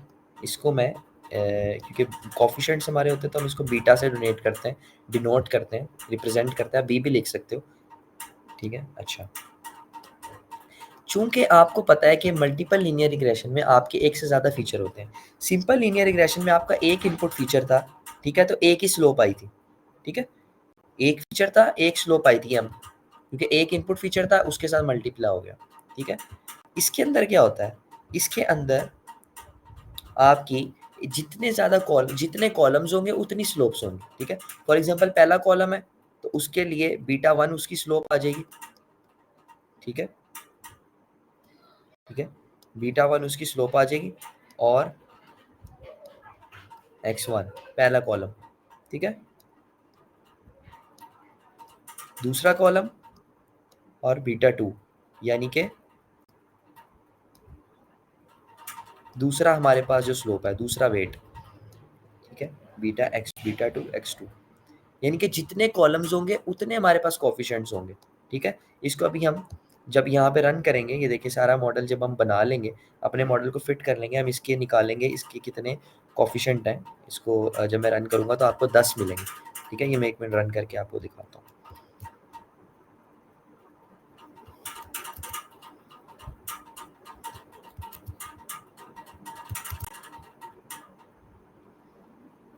मॉडल ट्रेन हुआ और ये मैं इसका जब कोएफिशिएंट प्रिंट करूँगा तो देखिए मेरे पास कितने कोएफिशिएंट आ रहे हैं, 10। आप इसको गिन लें, ये 10 हैं। 4 4 8 और 2 10। लेकिन जब हमारा पिछला मॉडल था जिसके अंदर सिर्फ एक ही हमारे पास वो था, क्या नाम है, इनपुट फीचर था, उसमें कोएफिशिएंट कितने थे? उसमें कोएफिशिएंट भी 1 था। ठीक है, ये देखिए कोएफिशिएंट कितने आए थे, 1 ही आया था। ये देखिए कोएफिशिएंट 1 आया था। और जब हमारे पास मल्टीपल लीनियर रिग्रेशन है, जब हमारे पास मल्टीपल फीचर्स हैं, तो उसके कोएफिशिएंट्स भी कितने आएंगे? मल्टीपल आएंगे। कितने आएंगे? जितने वो होंगे। ठीक है, जितने हमारे पास कॉलम्स होंगे उतने हमारे पास उसके फीचर्स होंगे। ठीक है, तो ये हमारी इक्वेशन कुछ ऐसी बन जाएगी, प्लस डॉट डॉट डॉट मैं लगा रहा हूँ, प्लस बीटा एन, इसको मैंने जनरलाइज करके लिख दिया एक्स एन, जितनी भी होंगी। एक्चुअली हम इंटरसेप्ट फाइंड करेंगे, फाइंड करने के बाद सबके बीटा, यानी कि हर कॉलम की रिस्पेक्ट उसका वेट फाइंड होगा। ठीक है, हमारा मॉडल ये फाइंड करेगा और इस इक्वेशन को प्लस कर देगा, तो ये हमारे पास इक्वेशन बन जाएगी। ठीक है, अगर हम इसको यहाँ पे लिखना चाहें तो हम ऐसे भी लिख सकते हैं, बीटा ज़ीरो यानी कि बी ज़ीरो लिख दो या खाली बी लिख दो, इंटरसेप्ट ए की, तो हम इसको ऐसे भी लिख सकते हैं M1 X1 की पहली स्लोप पहले कॉलम की। ठीक है, वहाँ पे मैंने बीटा से लिखा है, यहाँ पे आप अपनी नोटेशन यूज़ कर लें, M2 X2। ठीक है, कहाँ तक? Plus F2 MN XN। ये हमारी मल्टीपल लीनियर रिग्रेशन की इक्वेशन बनेगी। आई होप आपको समझ आ जाएगी, इसके अंदर कोई फ़र्क नहीं है। ठीक है, कुछ फ़र्क नहीं है इन दोनों में, बस इसके अंदर एक फीचर है तो इसके अंदर स्लोप भी एक है, इसके अंदर मल्टीपल फीचर्स हैं, इसके अंदर स्लोप भी क्या नाम है, मल्टीपल है। ठीक है, ये हमारे पास सिंपल सा फ़र्क है, इसके अलावा कोई फ़र्क नहीं है हमारा सिंपल लीनियर रिग्रेशन में और मल्टीपल लीनियर रिग्रेशन में। देखें, मैंने एक डेटा सेट जो है वो लोड किया, मैंने साइकिट-लर्न के डेटा सेट्स में से एक लोड डायबिटीज़, एक डायबिटीज़ का डेटा सेट्स मैंने इंपोर्ट किया। ये ऐसे नज़र नहीं आता, तो मैंने इसके एक्स और वाई फीचर अलग कर लिए। कैसे किए? X y load diabetes return x y is equal to true, के एक्स और वाई को रिटर्न कर दो। ठीक है, एक्स के अंदर मेरी क्या नाम है, हमारे इनपुट इनपुट फीचर्स आ गए सारे के सारे। मुझे नहीं पता फीचर क्या है, इनका कोलेस्ट्रॉल लेवल हो सकता है, शुगर लेवल हो सकता है, कुछ भी हो सकता है जो डायबिटीज़ को प्रिडिक्ट करने के लिए होता है। कोई भी 4 पे, हमें ये नहीं देखना कि डेटा सेट की डोमेन क्या है, हम अपना अभी मशीन लर्निंग प्रॉब्लम सॉल्व कर रहे हैं। ठीक है, तो मैंने इसलिए लाया हूँ ताकि मुझे उसके ऊपर कोई वो कैटेगोरिकल यानी कि कोडिंग ना करनी पड़े, इनकोडिंग ना करनी पड़े, सिर्फ मैं आपको मॉडल दिखा सकूँ। ठीक है, क्योंकि अगर और मॉडल में देखता हूँ मुझे चुनना पड़ेगा जिसके अंदर कोई कैटेगोरिकल वैल्यू ना हो, मुझे इसकी प्री प्रोसेसिंग करनी पड़ेगी इस वजह से। तो मेरे पास 10 फीचर्स हैं इसके, आउटपुट फीचर कितना है? 1। ठीक है, वो हमने प्रेडिक्ट करना है। मैंने इसकी शेप मालूम कर ली, y 1 है, ये 42 है। फिर वही ट्रेन टेस्ट प्रिडिक्शन करेंगे हम। ठीक है, ट्रेन टेस्ट स्प्लिट कर लिया ताकि ट्रेनिंग और टेस्टिंग कर सकें। इसकी शेप प्रिंट करके देख लो, एक्स ट्रेन एक्स टेस्ट की 442 थे, उसमें से 20% जो है यहाँ पे चला गया टेस्ट में, बाकी यहाँ पे रैंडम स्टेट क्यों है? ताकि हमारा डेटा डाइवर्सिफाइड हो, एक ही से, यानी कि 442 में से ऐसा ना हो कि शुरू वाली 353 एक्स ट्रेन में चले जाए, आखिरी वाली 89 जो है वो चले जाए, ये शफल होके रैंडमली जाती है। अच्छा, मैंने अपना लीनियर रिग्रेशन इंपोर्ट किया, मैंने अपने लीनियर रिग्रेशन के एक ऑब्जेक्ट बनाया, इस बार मैंने उसका नाम आरईजी रख लिया और मैं उसको फिट कर रहा हूँ अपने एक्स ट्रेन और वाई ट्रेन पे। ट्रेनिंग कर ली, मेरे कोफिशिएंट्स बन गए, सही है। और अब जो है मैं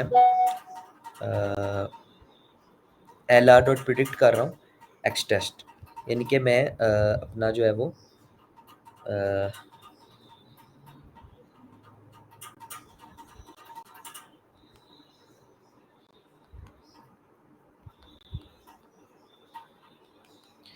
मैं अपना जो है वो प्रिडिक्ट कर रहा हूँ अपने एक्स टेस्ट को। ठीक है, तो वाई प्रेड के अंदर मैं जिस तरह के पहले मैंने एक वो बनाया था उसके अंदर मैं प्रिडिक्ट कर रहा हूँ। ठीक है, जो मैंने जिस तरह पहले किया था सेम वही सिंटेक्स थी। ठीक है, अच्छा, अब मैं अपना R2 स्कोर इंपोर्ट किया, मैं अपना R2 स्कोर जो है वो कैलकुलेट करता हूँ।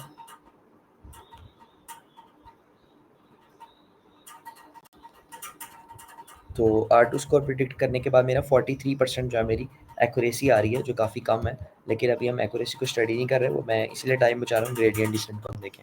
अच्छा, रिग्रेशन डॉट कोफिशिएंट, देखिए मैंने कोफिशिएंट्स फाइंड किया, मेरे पास 10 कोफिशिएंट आए। ये पहला क्या है, कोफिशिएंट क्या है हमारा, बीटा 1। तो ये क्यों बार खोल रहा है, ये देखिए मेरा पहला कोफिशिएंट क्या है, बीटा 1।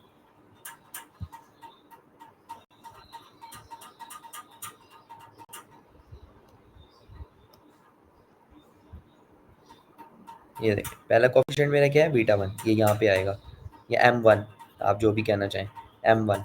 दूसरा क्या है, M2, ठीक है। तीसरा क्या है, M4। कितने हैं ये, 1 2 3 4 5 6 7 8 9 10, 10। 10 के 10 मेरे मेरे पास आ गए हैं। ये अपने रिस्पेक्टिव एक्स से मल्टीप्लाई हो रहे हैं, कॉलम से मल्टीप्लाई हो रहे हैं, और इसके अंदर मैं इंटरसेप्ट, जो मेरा ये वाला इंटरसेप्ट है, इंटरसेप्ट क्या आया, ये मैं प्लस कर रहा हूँ। इस तरह मेरा जो है वो मुझे मल्टीपल लीनियर रिग्रेशन होकर मिल रहा है, सिंपल। ये मैंने इसकी एक अपनी क्लास बनाई है, ठीक है। इसके अंदर ये मैंने जो बीटाज हैं, यानी कि जो मेरे कोफिशिएंट्स हैं, वो मैंने खुद फाइंड किए हैं, ठीक है। तो ये मैं ज़्यादा रफ मैथमेटिक्स में नहीं जा रहा, उसके लिए बहुत ज़्यादा टाइम चाहिए, ठीक है। इसको मैथमेटिकली सॉल्व करने की जब आपको साइकिट-लेंथ की क्लास दी हुई है, तो आपको उसकी ज़रूरत नहीं है, ठीक है। लेकिन फिर भी आपको इसके साथ ये मिल जाएगा, ठीक है। यानी कि इसके साथ ये आपको कोड मिल जाएगा। तो किसी ने सेल्फ इम्प्लीमेंटेड क्लास देखनी हो, तो वो भी देख सकता है। सिंपली आप इस इक्वेशन को कॉपी करें, चैटजीपीटी को दें कि मुझे ये कोड हुई इक्वेशन है, मुझे इसकी मैथमेटिकल इक्वेशन बना, वो आपको 1 सेकंड के अंदर समझा देगा, कोई मुश्किल चीज़ नहीं है ये, ठीक है। ये बेसिकली जो हमारा एक्स है, ठीक है, उसका और उसका डॉट प्रोडक्ट, और उसका डॉट प्रोडक्ट लिया हमने किसके साथ, एक्स ट्रांसपोज के साथ। इस इक्वेशन आप फाइंड कर सकते हैं, इसको तो ज़्यादा मुश्किल नहीं है, ठीक है। और फिर हमने इसका इन्वर्स लिया हो, तो हमारे पास बीटाज आ जाते हैं। यही क्लास जो साइकिट-लेंथ ने आपको बनाकर दी हुई है। तो ये हमारा बेसिकली जो था वो सिंपल लीनियर रिग्रेशन और मल्टीपल लीनियर रिग्रेशन था, जिनके अंदर कोई ज़्यादा फ़र्क नहीं है। बस इतना सा फ़र्क है, सिंपल लीनियर रिग्रेशन में एक इनपुट फीचर होता है, तो स्लोप भी एक होती है। इसके अंदर काफ़ी सारे इनपुट फीचर्स होते हैं, तो काफ़ी सारी स्लोप्स होती हैं, बस। और इसके अंदर बेस्ट फिट लाइन बनती है, और इसके अंदर एक हाइपर पैरामीटर प्लेन बनता है, जिसकी विजुअलाइजेशन बनाना काफ़ी मुश्किल है। तो अब मुझे बताएं आप सबके क्या क्वेश्चन है। हाँ, pi beta don't have x intercept, because वो एक्स के साथ वो वेट नहीं है। वो बेसिकली आपके हाइपर पैरामीटर प्लेन को बता रहा है कि वो कहाँ से शुरू होगा, ठीक है? इस वजह से ये वाई का इंटरसेप्ट है, यानी कि वाई कहाँ से शुरू होगा। अच्छा, concept of multicollinearity linear regression, अच्छा मैं आपको बताता हूँ। जस्ट अ मिनट, मैं ज़रा पानी पी लूँ एक गिलास।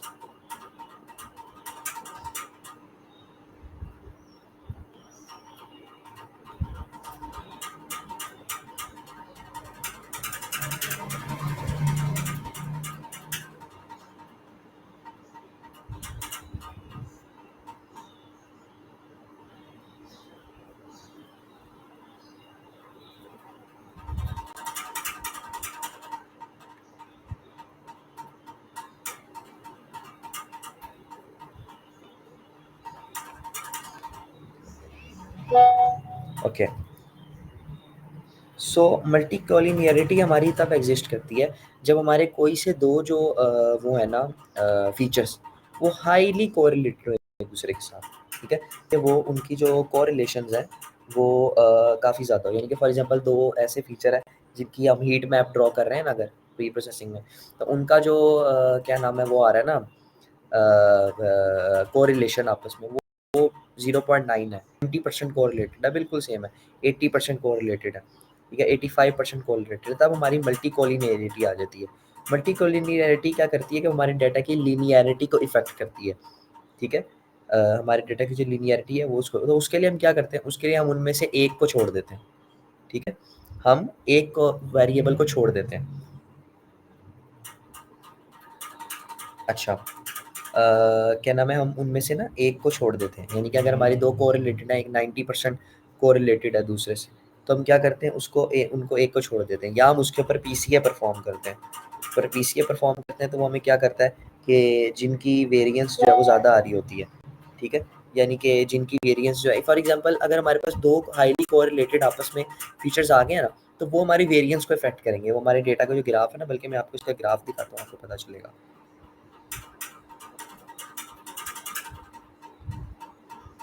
ये देखें, मल्टी कोलिनियरिटी ग्राफ दिखाई दे रहा होगा यहाँ पे।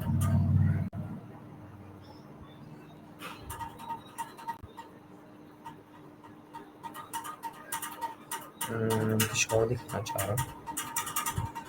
ये देखें, ये हमारे डेटा को समहाउ इस तरह इफेक्ट करता है, शेप डिफर कर देता है उसकी जब वो हाईली कोरिलेटेड होते हैं। तो उसका यही हाल है, देखिए वेरिएंस को इफेक्ट कर रहा होगा ना, इसलिए देखिए वेरिएंस इन्फ्लेशन भी कहते हैं इसको। ये वेरिएंस उसकी पता नहीं चलता, वो एक्स के ऊपर वेरी कर रहा है, यानी कि एक्स के ऊपर है या वाई के ऊपर है, तो उसका क्या करते हैं हम, इनमें से एक को हटा देते हैं, एक को हटा देते हैं, तो दोनों एक ही काम कर रहे हैं तो एक को हटा दो।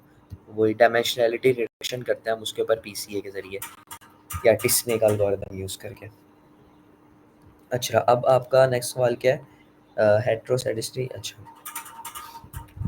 ये भी तकरीबन मल्टीकोलिनैरिटी की तरह होता है, जब हमारे पास क्या नाम है, एक ऐसी सिचुएशन आ जाए जब हमारे पास दो फीचर्स की जो वेरिएंस है ना, यानी कि वेरिएंस ये होती है, वेरिएंस का मतलब होता है, ये इसी से ग्राफ से पता चल जाएगा।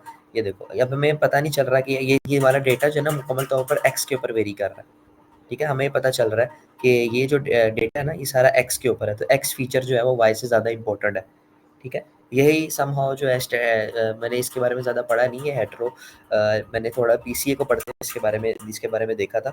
वो भी यही होता है कि अनइक्वल वेरिएंस हो जाए, यानी कि पूरा का पूरा एक्स के ऊपर ही आ जाए, वाई के ऊपर ना आए, ठीक है, पूरा का पूरा एक फीचर है जो पूरा एक्स के ऊपर वेरी कर रहा है, ठीक है, अनइक्वल वेरिएंस आ जाए, तो उसके लिए हम करते हैं, उसके लिए भी हम जो है वो डायमेंशनैलिटी रिडक्शन की करते हैं अपने डेटा की स्पार्सिटी को कम करने के लिए। Any other question? सही कह रहे हैं भाई। ओके, किसी और का कोई क्वेश्चन?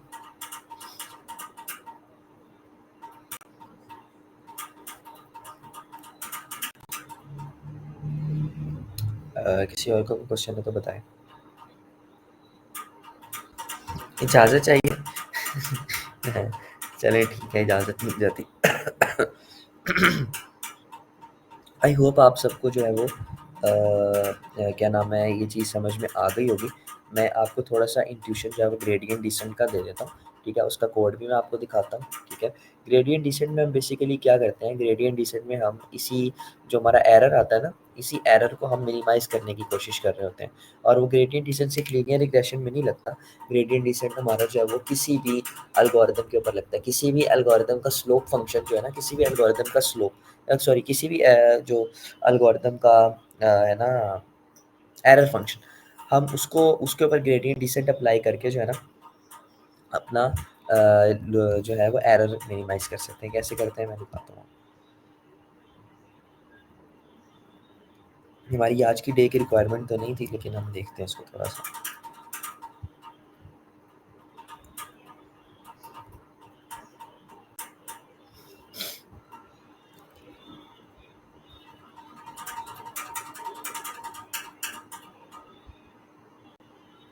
ओके, मैं आपको इसको ऐसे दिखाता हूँ। मैंने इसकी अच्छी विजुअलाइजेशन बनाई हुई है ग्रेडिएंट डिसेंट की। अ, मैं एक डेटा सेट इंपोर्ट किया है, dummy data set make regression, ठीक है, जो एक लीनियर डेटा सेट होता है हमारे पास, ठीक है। इसका मैं एक्स वाई वो करता हूँ, और ये मैंने इसका कुछ समूह इस तरह का स्कैटर प्लॉट बनाया।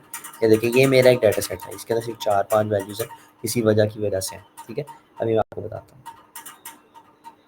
ठीक है। तो सबसे पहले मैंने क्या किया कि मैंने इसके ऊपर क्या नाम है, लीनियर रिग्रेशन के ज़रिए मैंने जो है एम और बी की वैल्यूज़ फाइंड करी। बाय द वे, जो हमने साइकिट-लेर्न का यूज़ किया ना मेथड, वो ऑर्डिनरी लीस्ट स्क्वायर मेथड के ऊपर काम कर रहा होता है, ठीक है। तो उसके ज़रिए मैंने अपना जो है ना कोएफ़िशिएंट फाइंड कर लिया कि मेरा मिनिमल कोएफ़िशिएंट ये है और मेरा मिनिमल इंटरसेप्ट जो है वो ये है, ठीक है। और मैंने इसकी लाइन जो है वो ड्रॉ की, तो मेरी लाइन ये आई। वही काम जो अभी मैं पहले किया, हमने एक डेटा सेट के ऊपर किया। अच्छा, अब मैं क्या करता हूँ कि मैं इसके ऊपर ग्रेडिएंट डिसेंट अप्लाई करता हूँ, ठीक है। ग्रेडिएंट डिसेंट अप्लाई करने की कोशिश करता हूँ। ग्रेडिएंट डिसेंट के अंदर कुछ स्टेप्स होते हैं। स्टेप क्या होता है मैं आपको दिखाता हूँ।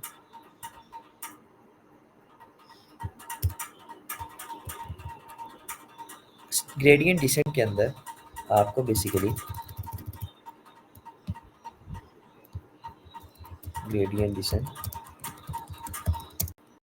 इज एन ऑप्टिमाइजेशन एल्गोरिथम एक ऑप्टिमाइजेशन एल्गोरिथम है जिसके अंदर आप अपने वेट्स को जो है वो ऑप्टिमाइज कर रहे होते हैं by finding by minimising error अच्छा, मिनिमाइजिंग एरर यानी कि आप इसके अंदर ग्रेडियंट डिसेंट के ज़रिए मिनिमम ए और बी फाइंड कर रहे होते हैं, सॉरी मिनिमम एम और बी फाइंड कर रहे होते हैं, मिनिमम एम एंड बी। ठीक है, आपको जब मिनिमम एम एंड बी पता चलेगा यानी कि आपका जो एम स्लोप और बी इंटरसेप्ट है उसकी मिनिमम आपने वैल्यू फाइंड करनी है ग्रेडियंट डिसेंट के ज़रिए।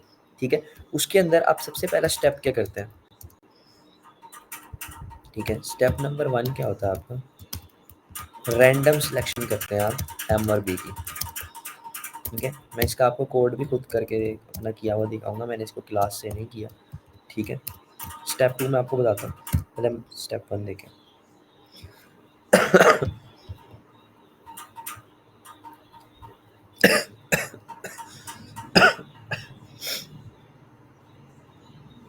अच्छा,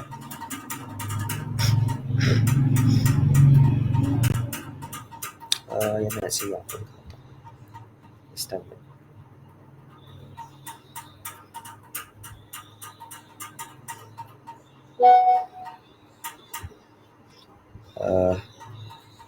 एक मिनट,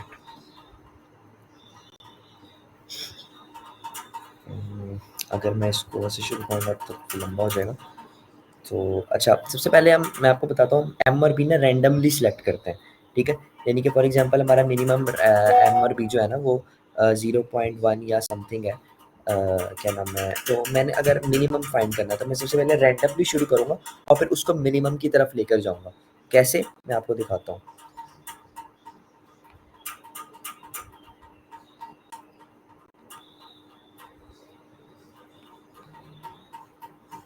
अच्छा, रैंडम एम और बी मेरे पास आ गया। मैं ऐसा करता हूँ कि मैं इसकी आपको इक्वेशन बताता हूँ।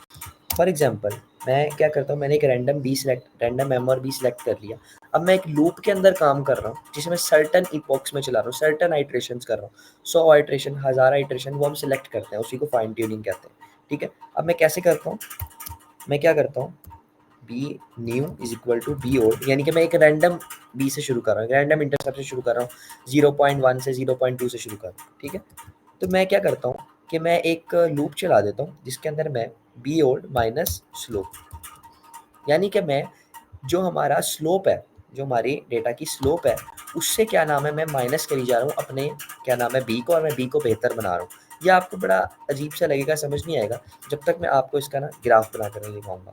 ये देखें, फॉर एग्जांपल हमारे लीनियर रिग्रेशन का वो क्या है, फंक्शन क्या है, क्या कहते हैं उसको, क्या कहेंगे, एरर फंक्शन क्या है, जिसको हम लॉस फंक्शन भी कहते हैं। मैं उसको जे से डिनोट करता हूँ। जिन्होंने सर खालिद इजाज़ से आईडीएस पढ़ी होगी, यूएमटी वाले हैं, ठीक है, उनको ये चीज़ पता होगी।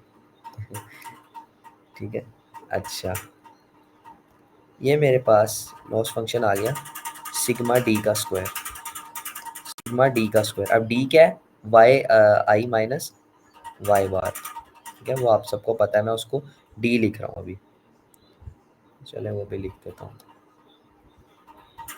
वाई माइनस वाई का स्क्वायर। ये हमारे पास लॉस फंक्शन होता है, ऐसे ही होता है ना सिंपल लीनियर रिग्रेशन का। ठीक है, अब मैंने इसको मिनिमाइज करना है। मिनिमाइज करने के लिए सबसे पहले तो मैं इसका ग्राफ ड्रॉ करूंगा। ठीक है, ये देखें, ये मेरे पास अगर ये ऐसे है, ये मेरे पास एक 2D प्लेन है, इसके ऊपर मैं इसका ग्राफ ड्रॉ करूंगा। अब मैंने इसका जो लॉस फंक्शन है, पहले तो ये देखेंगे कि इस लॉस फंक्शन यानी कि असल में तो स्क्वायर नहीं ना है, ये स्क्वायर तो नहीं है इसके साथ, ये डी है बेसिकली, वाई ऑपरेटर में से आप होगा। तो आप ये स्क्वायर क्यों ले रहे हो, आप स्क्वायर इसलिए ले रहे हो क्योंकि आप स्क्वायर का डेरिवेटिव फाइंड कर सकते हो। यही बात आपने बड़े गौर से सुनी है। ठीक है, जिनको फॉर एग्जांपल जिन्होंने कैलकुलस पढ़ा है उनको ये बात समझ में आएगी, जिनको कैलकुलस नहीं पढ़ा उनकी मजबूरी है। देखें, इसको आपको फंक्शन को ग्राफ के ऊपर प्लॉट करना है, इस फंक्शन को आपको ग्राफ के ऊपर प्लॉट करना है। ग्राफ को ऊपर प्लॉट करने के लिए आपको इसका डेरिवेटिव चाहिए। ठीक है, आप इसके मॉड फंक्शन को क्या नाम है प्लॉट नहीं कर सकते। ठीक है, इसका डेरिवेशन क्या आएगा, 2D। ठीक है, आपको पता है ना, 2D आएगा इसका डेरिवेशन। ठीक है, यानी कि आपको पता है एक्स का स्क्वायर हो अगर हमारे पास, तो एक्स के स्क्वायर का क्या डेरिवेटिव होता है, 2x। इसी तरह इसका क्या आएगा, 2D। अब जब आप एक स्क्वायर का ग्राफ प्लॉट करते हैं तो वो कुछ ऐसे आता है।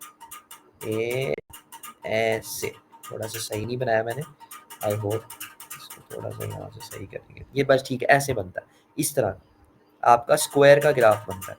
यहाँ अगर मैं लिखूँ भी स्क्वायर फंक्शन ग्राफ, तो मेरा ख्याल है यही आएगा, तो गलत ना हो, ये देखें यही होता है। क्यों होता है ऐसा, ये दिखाता हूँ आपको। अगर y is equal to x का स्क्वायर हो, जिस तरह हमारा फंक्शन क्या है y is equal to d का स्क्वायर, ठीक है, x भी एक ही बात है। क्यों आता है ऐसा, ये देखें,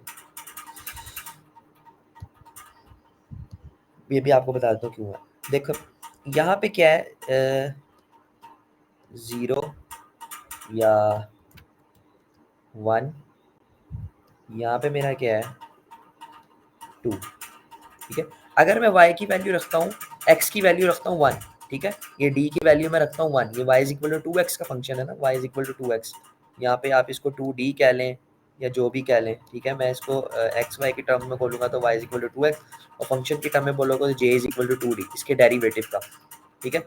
वो क्या होगा, ये अगर मैं y लिखूँ, y 1 से शुरू करूँ, x की वैल्यू 1, तो पहला क्या होगा 2, तो पहला क्या बन जाएगा यहाँ पे, ठीक है। दूसरा क्या होगा 4, अगर मैं इसको ऐसे करके बल्कि आपको दिखाऊँ, ठीक है, x की वैल्यू क्या 1, ठीक है, तो मेरा पहला पॉइंट क्या आएगा ए यहाँ। दूसरा वैल्यू क्या है, अगर मेरी x की वैल्यू 2 है तो फिर क्या होगा 4, अब 4 कहाँ पे आएगा 1 2 3 4 यहाँ पे समाओ करके, ठीक है। फिर क्या नेक्स्ट आएगा 8, ठीक है, 8 आएगा, 6 आएगा 6, तो वो इससे थोड़ा सा ऊपर होगा यहाँ पे, फिर ये यहाँ पे, फिर ये यहाँ पे, इसी तरह जब माइनस में जाएंगे तो यहाँ पे यहाँ पे यहाँ पे, जब आप एक्स का फंक्शन एक्स के स्क्वायर का फंक्शन प्लॉट करते हैं तो समाओ ये आता है। तो इसलिए चूंकि आपके लीनियर रिग्रेशन का क्या नाम है, मैं आपको लीनियर रिग्रेशन के रिस्पेक्ट में ग्रेडियंट डिसेंट समझा रहा हूँ। आपका कोई और एल्गोरिथम है तो आप उसके ऊपर ग्रेडियंट डिसेंट उसके स्लोप फंक्शन पे अप्लाई करो, सॉरी एरर फंक्शन पे अप्लाई करो। अब ये एरर फंक्शन को मैंने प्लॉट कर दिया, ये आपका एक्स का स्क्वायर आ गया, ठीक है। अब आपको क्या फाइंड करना है, आपको इसका मिनिमम स्लोप फाइंड करना है, आपको इसका मिनिमम एरर फाइंड, आपने वो पॉइंट फाइंड करना है जहाँ पे एरर मिनिमम होगा। वो क्या है आपको पता है, ये वाला पॉइंट, ठीक है ना, यहाँ पे आपका जो है वो एरर मिनिमाइज होगा, यहाँ पे आपका जो m और b है वो मिनिमम होगा, और यहाँ पे आपका एरर कम से कम होगा, ठीक है। अच्छा, अब लेट्स सपोज मैं एक रैंडम m और b से शुरू कर रहा हूँ, यानी कि मैं m और b यानी कि जो d के ये d फंक्शन है, इसके जो इसके जो वेरिएबल्स हैं वो मैं रैंडमली ले रहा हूँ, तो मैं यहाँ से शुरू कर रहा हूँ, ये यहाँ से, ठीक है, यहाँ से शुरू करता हूँ। अब मुझे क्या करना है, मुझे यहाँ से यहाँ पे आना है, ठीक है। अगर मैं यहाँ से शुरू कर रहा हूँ, ठीक है, तो भी मुझे यहाँ से यहाँ पे आना है, लेकिन मसला क्या है, यहाँ पे वैल्यू क्या है माइनस में, यहाँ पे वैल्यू माइनस में है ना, -1 -2 आपको पता है माइनस एक्स है, और ये पॉजिटिव एक्स है। तो अगर मैं यहाँ से यहाँ आ रहा हूँ, ठीक है, तो मुझे -1 से आगे की तरफ जाना पड़ रहा है, -1 से बड़ा यानी कि छोटा -2, -2 से छोटा -3, और फिर मुझे 0 की तरफ आना पड़ रहा है, सही कह रहा हूँ ना मैं। और जब आप यहाँ पे हो तो यहाँ पे फॉर एग्जाम्पल आप 6 पे हो, यहाँ से आपको 6 के बाद 5 पे आना पड़ रहा है, फिर 4 पे आना पड़ रहा है, फिर 3 पे आना पड़ रहा है, 2 पे आना पड़ रहा है। तो यहाँ से आपको एक्चुअली आपका काम यहाँ पे आना है। तो उसके लिए एक इक्वेशन लिखी मैंने कि बी न्यू, यानी कि ये मेरा बी रैंडम है, ठीक है, तो मैं इसको इम्प्रूव करूंगा कैसे, बी माइनस स्लोप, स्लोप क्या है, रेट ऑफ चेंज फंक्शन की, ये समझ जाना है स्लोप है, ठीक है यानी कि इस पॉइंट के ऊपर जो रेट ऑफ चेंज है, ये मेरा बी है, ठीक है, इस पॉइंट के ऊपर जो रेट ऑफ चेंज है, ठीक है, उसको माइनस, उसमें से माइनस कर दो मेरा बी, तो मेरे पास अगला बी आ जाएगा। अगर मैं इसके रेट ऑफ चेंज में से माइनस कर दूंगा ना, तो मैं यहाँ पे आ जाऊंगा, ठीक है, मैं यहाँ पे आ जाऊंगा, v new is equal to old slow, ठीक है, ये चीज़ है और अगर मैं यहाँ पर हूँ तो मैं यहाँ पे आ जाऊंगा, ये रेट ऑफ चेंज से, यानी कि मैं ये एक्चुअली मिनिमम के ऊपर आई जा रहा हूँ। ये मेरा काम क्या है कि मैं ईपॉक्स के अंदर मिनिमम के ऊपर आ जाऊँ। फिर मैंने स्लोप का फार्मूला लिखना, अगर मुझे स्लोप का फार्मूला मिल जाएगा तो पता है। अब स्लोप का फार्मूला क्या होता है, मकसद हमारा यहाँ पे फाइंड करना है कि हमारी स्लोप का फार्मूला क्या होता है। इस स्लोप को हम एक्चुअली ग्रेडियंट कहते हैं, ये जो स्लोप है ना हमारी, इसको हम कहते हैं ग्रेडियंट, ठीक है, ग्रेडियंट। और चूंकि हम इसमें ये देखो एक घाटी सी बन रही है ना, एक घाटी सी बन रही है, एक डिसेंट, डिसेंट कहते हैं घाटी को, ठीक है। तो ये स्लोप, अब ग्रेडियंट और स्लोप में क्या फ़र्क होता है एक्चुअली, जब आप स्लोप फाइंड करने के लिए डेरिवेशन का यूज़ करो, ठीक है, यहाँ पे मैं क्या करूँगा, मैं डेरिवेशन का यूज़ करूँगा, तो इसलिए इसको ग्रेडियंट कहा जाता है। मैं उसकी बहुत ज़्यादा तफसील में जो है ना वो नहीं जा रहा। अच्छा, तो हमारी जो बनती है वो स्लोप, ये फार्मूला यहाँ पे एक चीज़ जो है वो उसकी कमी है। अगर मैं क्या नाम है यहाँ पे खाली स्लोप रखूँगा ना, खाली स्लोप रखूँगा, तो पता क्या होगा, तो ये जो है ना बहुत ज़्यादा इंक्रीज़ करेगा, यानी कि एकदम ये यहाँ से यहाँ आ जाएगा, फिर ये एकदम यहाँ से यहाँ आ जाएगा, फिर एकदम यहाँ से यहाँ आ जाएगा और ये यहाँ चला जाएगा और हो सकता है अपने डेस्टिनेशन पे रीच ही ना करे। तो उसको कंट्रोल करने के लिए हम एक कोएफ़िशिएंट यहाँ पे लगा देते हैं इसके साथ, उसे हम ईटा कहते हैं। ये मैंने यहाँ से ईटा लिखा है। अब मैं ईटा कीबोर्ड से टाइप नहीं कर सकता, उसको हम ईटा कहते हैं, ठीक है? यहाँ पे मैं उसकी जगह एन लिख रहा हूँ। उसकी हम कुछ स्पेसिफिक वैल्यू लिखते हैं, फॉर एग्ज़ाम्पल 0.1, 0.2 समथिंग हम लिखते हैं, ठीक है? और उसको हम एक स्पेशल कोएफ़िशिएंट को मल्टीप्लाई करते हैं ताकि हमारा जो स्लोप है वो एकदम बहुत ज़्यादा ना हो, ठीक है? उसको कंट्रोल करने के लिए, ठीक है? ये सिंपल ग्रेडिएंट डिसेंट है। इसके अलावा ग्रेडिएंट डिसेंट कुछ भी नहीं, ठीक है? इसको अब मैं आपको मैथमेटिकली दिखाता हूँ कि क्या होता है, सॉरी ग्राफिकली दिखाता हूँ। ये देखें, मैंने क्या किया, ठीक है? पहले मैं ना सिर्फ बी को अप्लाई कर रहा हूँ। We will assume a random b and come closer और equal to real b to 26.515। मुझे रियल बी का कैसे पता है? मैंने अपने डाटा के ऊपर जो है ना वो लीनियर रिग्रेशन का मॉडल ट्रेन कर लिया हुआ, ठीक है? और मैंने अपना कोएफ़िशिएंट भी फाइंड कर लिया। कोएफ़िशिएंट मेरा एम क्या है 78, इंटरसेप्ट क्या है 26। मुझे पता है, मैंने एम मुझे पता है। अभी मैं एम के ऊपर बात नहीं कर रहा, सिर्फ बी की बात कर रहा हूँ, ठीक है? वैसे होना एम के साथ भी यही, ठीक है? तो मैंने क्या किया, मुझे पता है मुझे 26.15 के क्लोज आना है। मैं एक रैंडमली बी सिलेक्ट कर लेता हूँ पहले, ठीक है? ये वाई प्रेड क्या एम एक्स प्लस बी, मैंने अपना बी क्या सिलेक्ट किया 0, ठीक है? बी क्या है, ये आपको लीनियर इक्वेशन, ये रिग्रेशन की इक्वेशन पता है, ये एम है जो मुझे ऊपर से पता लगा, ये मेरा एक्स है और ये मेरा बी है। अच्छा ये मैंने अपना स्कैटर प्लॉट प्रिंट करवाया, सॉरी स्कैटर प्लॉट प्रिंट करवाया, और ये मेरा असली बेस्ट फिट लाइन है। मेरी असली बेस्ट फिट लाइन क्या है, ये है जिसके ऊपर बी और एम मिनिमम है, जो मैंने ऊपर से ये देखा एल डॉट प्रिडिक्ट को यूज़ कर रहा हूँ मैं, रिग्रेशन डॉट प्रिडिक्ट, जो मेरा एक्चुअली साइकिल ट्रेंड की क्लास का। दूसरी मैं कौन सी लाइन प्लॉट कर रहा हूँ, ये वाली जो मैंने जीरो बी को जीरो रखते हुए मैंने प्रिडिक्ट करवाया। तो ये मेरी एक्चुअल लाइन है, रेड वाली लाइन, मुझे इसके करीब आना है, ठीक है?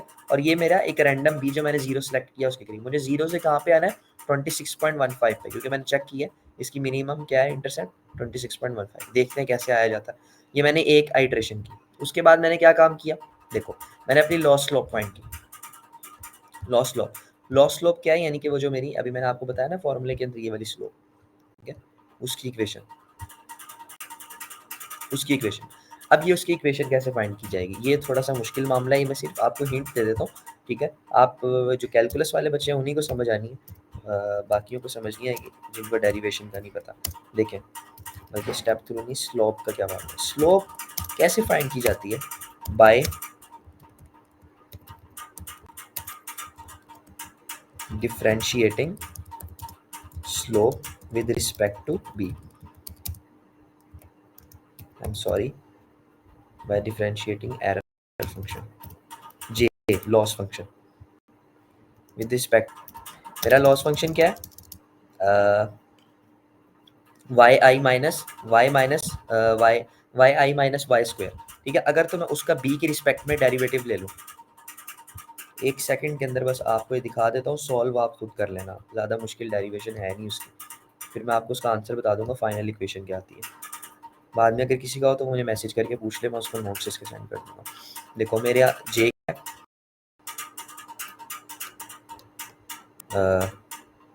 सिग्मा वाई माइनस वाई का स्क्वायर, यही है ना?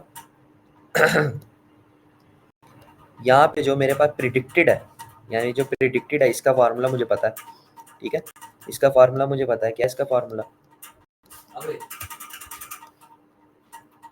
आपको पता है, b m x plus b, m x, I am sorry for my writing, okay type करने में मसला होगा। अच्छा, माइनस वाई का स्क्वायर। इस लॉस फंक्शन को आपने, चूंकि आप बी फाइंड कर रहे हो ना, b with respect to b derivation कर लेंगे इसकी, ये डेरिवेटिव ऑफ बी, ठीक है? आप इसकी डेरिवेशन जब आप इसको कर लोगे, आपको पता है सिग्मा कांस्टेंट है, बाहर आ जाएगा, एम एक्स ऐसे ही, ठीक है?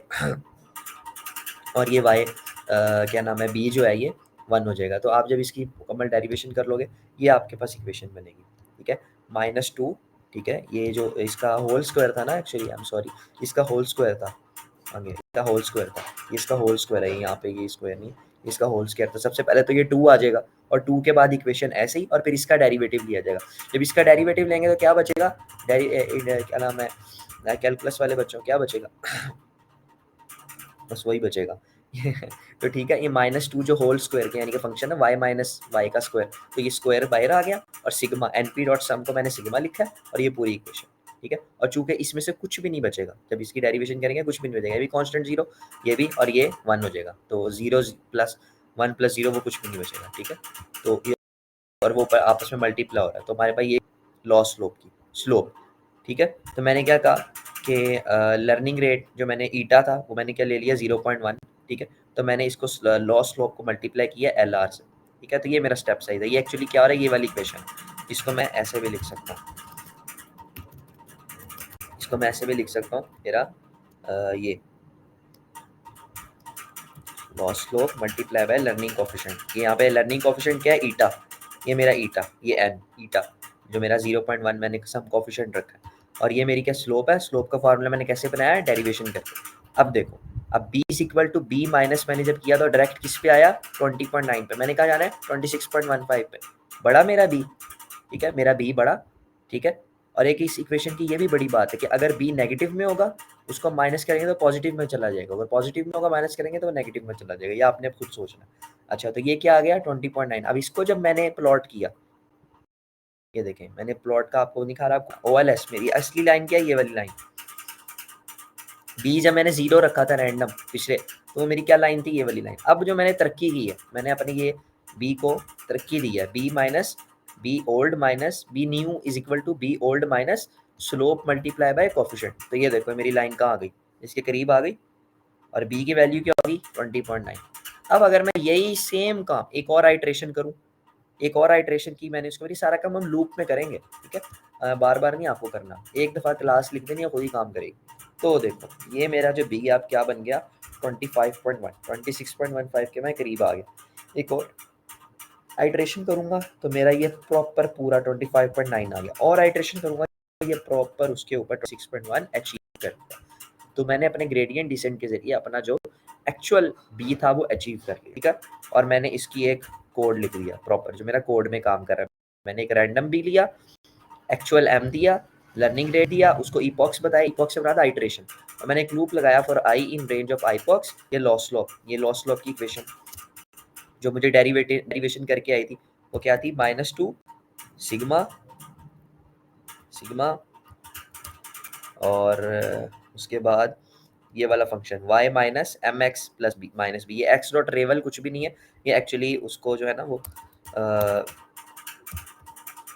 ये कुछ भी नहीं है, y माइनस एक्स डॉट रेवल, ये सिर्फ जो है ना वो अरे को डील करने के लिए एम एक्स माइनस बी। ये मेरी जो इक्वेशन थी ये आई है। ठीक है, और b is equal to b minus slope, slope multiply linear coefficient, y prediction is equal to m x plus b. ठीक है, और मैंने इसको जब प्लॉट करता जा रहा हूँ तो ये देखो जब मैंने लूप चलाया तो ये यहाँ से शुरू हुआ है मेरा, यहाँ से शुरू हुआ है, कभी यहाँ गया कभी यहाँ गया, और ये करते करते करते लाइन का आगे बीच में आ गई, बेस्ट फिट लाइन बन गई। अब मैंने अपनी ऑन क्लास बना ली, ये सारा काम मैंने ऊप करा लिया, मैंने GD करेगा उसका नाम रखा है। ठीक है, ये मैंने अपनी क्लास बना ली, यही काम की कि मैं एक्चुअल क्या नाम है वो दे रहा हूँ एम, और मैं अपना रैंडम बी दे रहा हूँ, लर्निंग रेट दे रहा हूँ, ईपॉक्स दे रहा हूँ, और फिट नाम का मैंने एक फंक्शन बनाया जिस तरह आपका साइकिट में होता है, और मैंने उसको सेल्फ पास किया ऊप जिनको आती है एक्स और y for i in range of epochs, यानी कि आइट्रेशन कितनी करनी है जितनी मैं फंक्शन में आर्ग्यूमेंट में यहाँ पे दूंगा। ठीक है, कंस्ट्रक्टर में दूंगा।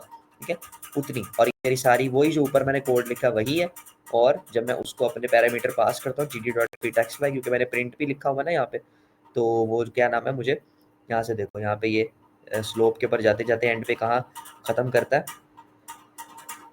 ये मेरी एक्चुअल भैया देखो यहाँ ये ऐसे ऐसे करते करते ये बेस्ट फिट लाइन के ऊपर आकर ख़त्म करता है। ये मैंने प्लॉटिंग किया ताकि आपको नज़र आ जाए। अब एम हमने लास्ट चीज़ में आपको दिखा रहा हूँ, सारा कुछ हो गया, सब खत्म हो गया।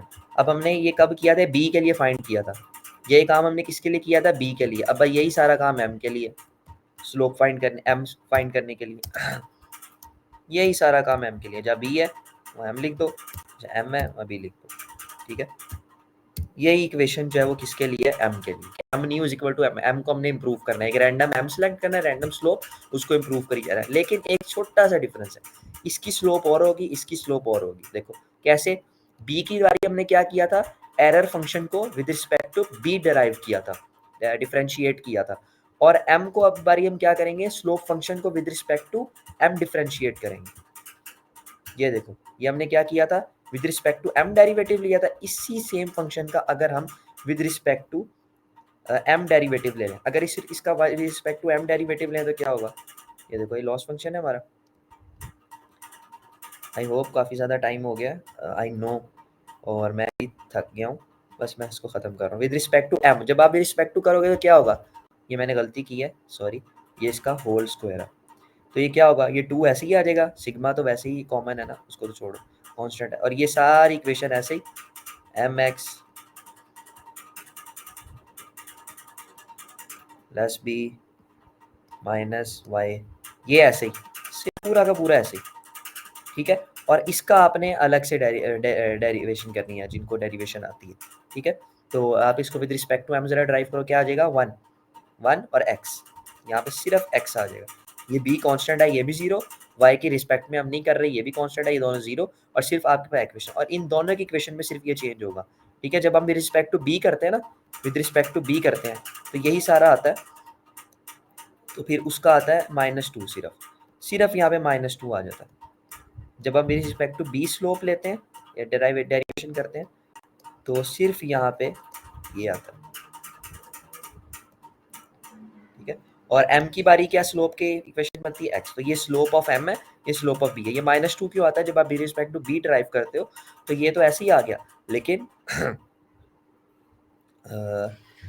रिस्पेक्ट टू b करते हैं तो ये देखिए, ये -1 है ना, ये माइनस बन जाता है, तो ये जो माइनस होता है तो वो -2 आ जाता है सिंपली। जब आप इसको ड्राइव करोगे, अभी मुझे समझ नहीं लग रही डेरिवेशन की, तो आप जब इसको पेपर पे अच्छी तरह ड्राइव करोगे आपको पता लग जाएगा। बस आपने इसकी ये वाली इक्वेशन को, जब b की स्लोप फाइंड करनी है तो with respect to b differentiate कर लेना, जब आपने m की स्लोप फाइंड करनी है तो आपने विद रिस्पेक्ट टू m करना है, ठीक है। यही बस सादी सी इक्वेशन है, इसी को आपने कोड कर देना है। ये देखो, मैंने m को मिक्स में ऐड किया, मैंने कहा adding m to the mix, देखो m भी मैंने रैंडम सेलेक्ट किया और b भी रैंडम सेलेक्ट किया। लर्निंग रेट यूजर से लूंगा, epox भी यूजर से लूंगा। For i in range of ipox, पहले लॉस स्लोप b, वो वाली इक्वेशन जो भी फाइंड किया ना हमने, वही लिख दी मैंने, -2 sigma y minus m x minus b, ठीक है। और self dot b is equal to self dot b minus slope multiply by coefficient, learning coefficient, learning rate, फिर लॉस स्लोप ऑफ m, ठीक है। यानी कि जो मैंने m की इक्वेशन निकाली और इसको सिर्फ क्या किया, x से मल्टीप्लाई किया, जो हमने यहाँ किया था ना, x से मल्टीप्लाई किया, बस ये किया। और भी यही, इसको भी मैं बार बार सुधार रहा हूँ, यानी कि इसको मैं बेटर कर रहा हूँ। Self dot m is equal to self dot m minus loss slope multiply by learning rate. इसको मैं प्रिंट भी कर रहा हूँ मेरे अपना, और प्रिडिक्ट क्या कर रहा है, वही तो आपका लीनियर रिग्रेशन का होता है, self dot m x plus self dot b. जब आप इसको करेंगे आपको आपके मिनिमम जो एम और बी हैं वो मिल जाएंगे। मैंने इसका लीनियर रिग्रेशन से भी ऊपर एम और बी फाइंड किया हुआ, वो यही है। फिर प्रिडिक्ट करवा लिया मैंने, तो ये मैंने ग्रेडियंट डिसेंट अप्लाई किया, ग्रेडियंट डिसेंट के जरिए मैंने लीनियर रिग्रेशन सॉल्व किया, ठीक है। ये भी आपको नोटबुक मिल जाएगी। ओके, किसी का कोई क्वेश्चन?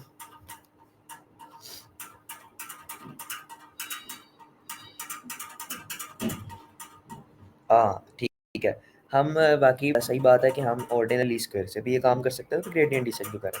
देखो जब हमारे पास रोज बहुत ज़्यादा हो जाती हैं, ठीक है, जब हमारे पास रोज बहुत ज़्यादा हो जाती हैं, आई एम सॉरी, तो OLS जो है ना वो हमारे पास सही रिजल्ट्स नहीं देता, ठीक है।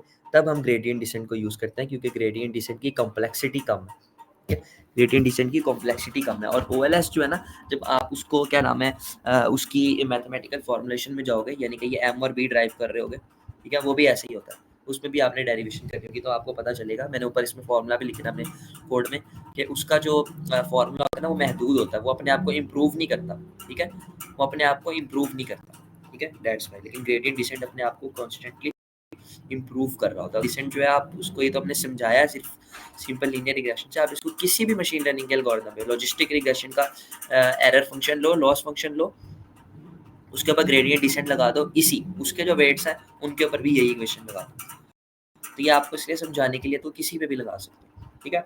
इसको समझने के लिए क्या करो, ये क्लास उठाओ, मेरे कोड से चैटजीपीटी को दो, उसको change this class for logistic regression, ठीक है? तो वो इसी क्लास को लॉजिस्टिक रिग्रेशन में चेंज कर दी, ठीक है ना? उसके स्लोप फंक्शन का डेरिवेटिव फाइंड कर ले, ये चीज़। किसी का और कोई question?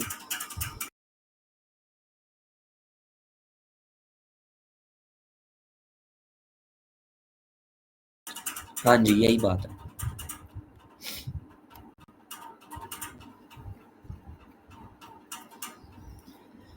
Large data gradient descent, small data OLS, any method. Small data तो साइकिल ट्रेंड की क्लास। हाँ जी, और किसी का कोई क्वेश्चन, या फिर मैं इसको कंक्लूड करूँ? सो मैंने जो है सिंपली सिंपल लीनियर रिग्रेशन आपको समझाया, मल्टीपल लीनियर रिग्रेशन समझाया, उनके कोड समझाए। पहले ऑर्डिनरी लीस्ट स्क्वेयर्स से बताया, लेकिन मैंने उसकी इसीलिए मेरी बैटरी लो हो रही है। मैंने उसकी इसीलिए आपको जो है वो नहीं करवाई, क्या नाम है, फॉर्मुलेशन नहीं करवाई, क्योंकि वो चूँकि हम साइकिल ट्रेंड से कर रहे हैं तो उसका कोई ज़्यादा वो नहीं है, फ़ायदा नहीं है। ग्रेडियंट डिसेंट की क्लास हम खुद लिख रहे हैं, इसलिए मैंने उसकी फॉर्मुलेशन डेरिवेशन भी करके दिखाई, ठीक है? तो आई होप आप सबको समझ में आई होगी। ये मेरा आपके साथ जो है वो लास्ट डे था। मेरा काम आपको सिंपल लीनियर रिग्रेशन और डाटा प्री प्रोसेसिंग करवाना था। तो कल मैंने आपको डाटा प्री प्रोसेसिंग करवाई, आज मैंने आपको लीनियर रिग्रेशन और थोड़ा सा ग्रेडियंट डिसेंट समझाया। ग्रेडियंट डिसेंट की और भी काफ़ी टाइप्स होती हैं। स्टोकेस्टिक ग्रेडियंट डिसेंट होता है, मिनी बैच ग्रेडियंट डिसेंट होता है। अभी हमने क्या नाम है बैच ग्रेडियंट डिसेंट किया। ये जो हमने ग्रेडियंट डिसेंट पढ़ा है ना, ये बैच ग्रेडियंट डिसेंट है, ठीक है? जिसमें आप एक पूरा बैच के अंदर जो है वो यूज़ कर रहे हो। मिनी बैच के अंदर आप छोटे छोटे बैचेस बनाते हो, स्टोकेस्टिक के अंदर जो थोड़ी सी अप्रोच होती है वो चेंज होती है, ठीक है? तो वो आप अपने बिहाफ पर जो है वो स्टडी कर सकते हो। तो let's R M S C क्या है, एम एस सी का रूट ले लें सिंपली। तो आई होप आपको जो है ना वो सब कुछ समझ में आ गई होगी। मेरी तरफ से आप सबको अल्लाह हाफिज़, ठीक है? कल आपको अब्दुल्ला फैसल जो है 2 दिन पढ़ाएंगे, और आई होप कि आपको मेरा मेथड समझ में आया होगा, आपने मुझे पसंद किया होगा। बस दुआओं में याद रखिएगा, ओके? तो मैं इसको कंक्लूड करता हूँ। नूर भाई बताइएगा क्या करें? जी, आई गेस इसको कंक्लूड ही करना चाहिए, टाइम काफ़ी ज़्यादा हो गया। सो अगर आपका किसी को क्वेश्चन है जो कि आपको शायद अभी समझ नहीं आई होगी, तो विल ट्राई कि आपको रिकॉर्डिंग्स कल तक शेयर हो जाएँ। बट अगर इन एनी सिनेरियो आपको रिकॉर्डिंग्स नहीं मिल पाती, तो इंशाल्लाह जब ये बूट कैंप ख़त्म होगा after 5 days, probably on Friday, तो उसके बाद तो आपको 5 की 5 रिकॉर्डिंग्स अवेलेबल होंगी along with the all resources जो भी हम नोटबुक्स और डेटा सेट्स को यूज़ कर रहे होते हैं। सो वो चीज़ें आपको सबको मिल जाएँगी। So with that being said, आज का जो सेशन था that was on regression and bit of gradient decent.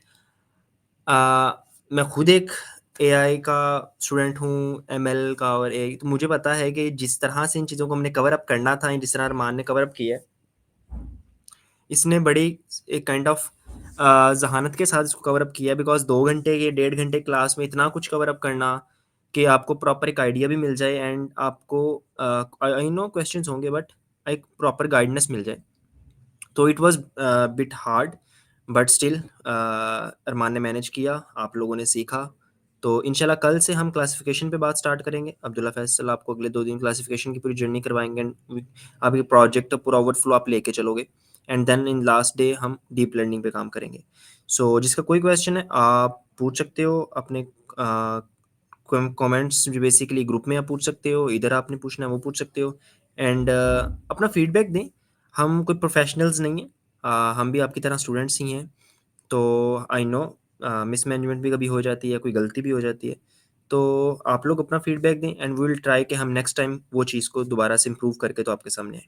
Thank you. इंशाल्लाह अब हम इसको ख़त्म करते हैं। सो अगर किसी का क्वेश्चन है तो वो इधर पूछ सकता है। I will give you 2-3 minutes more, and then इसको हम ख़त्म करते हैं। Thank you. जी, किसी को कोई क्वेश्चन है तो वो पूछ सकता है। 2-3 मिनट्स मोर। अगर कोई क्वेश्चन नहीं है तो अब यू कैन लीव। चले, अल्लाह हाफ़िज़।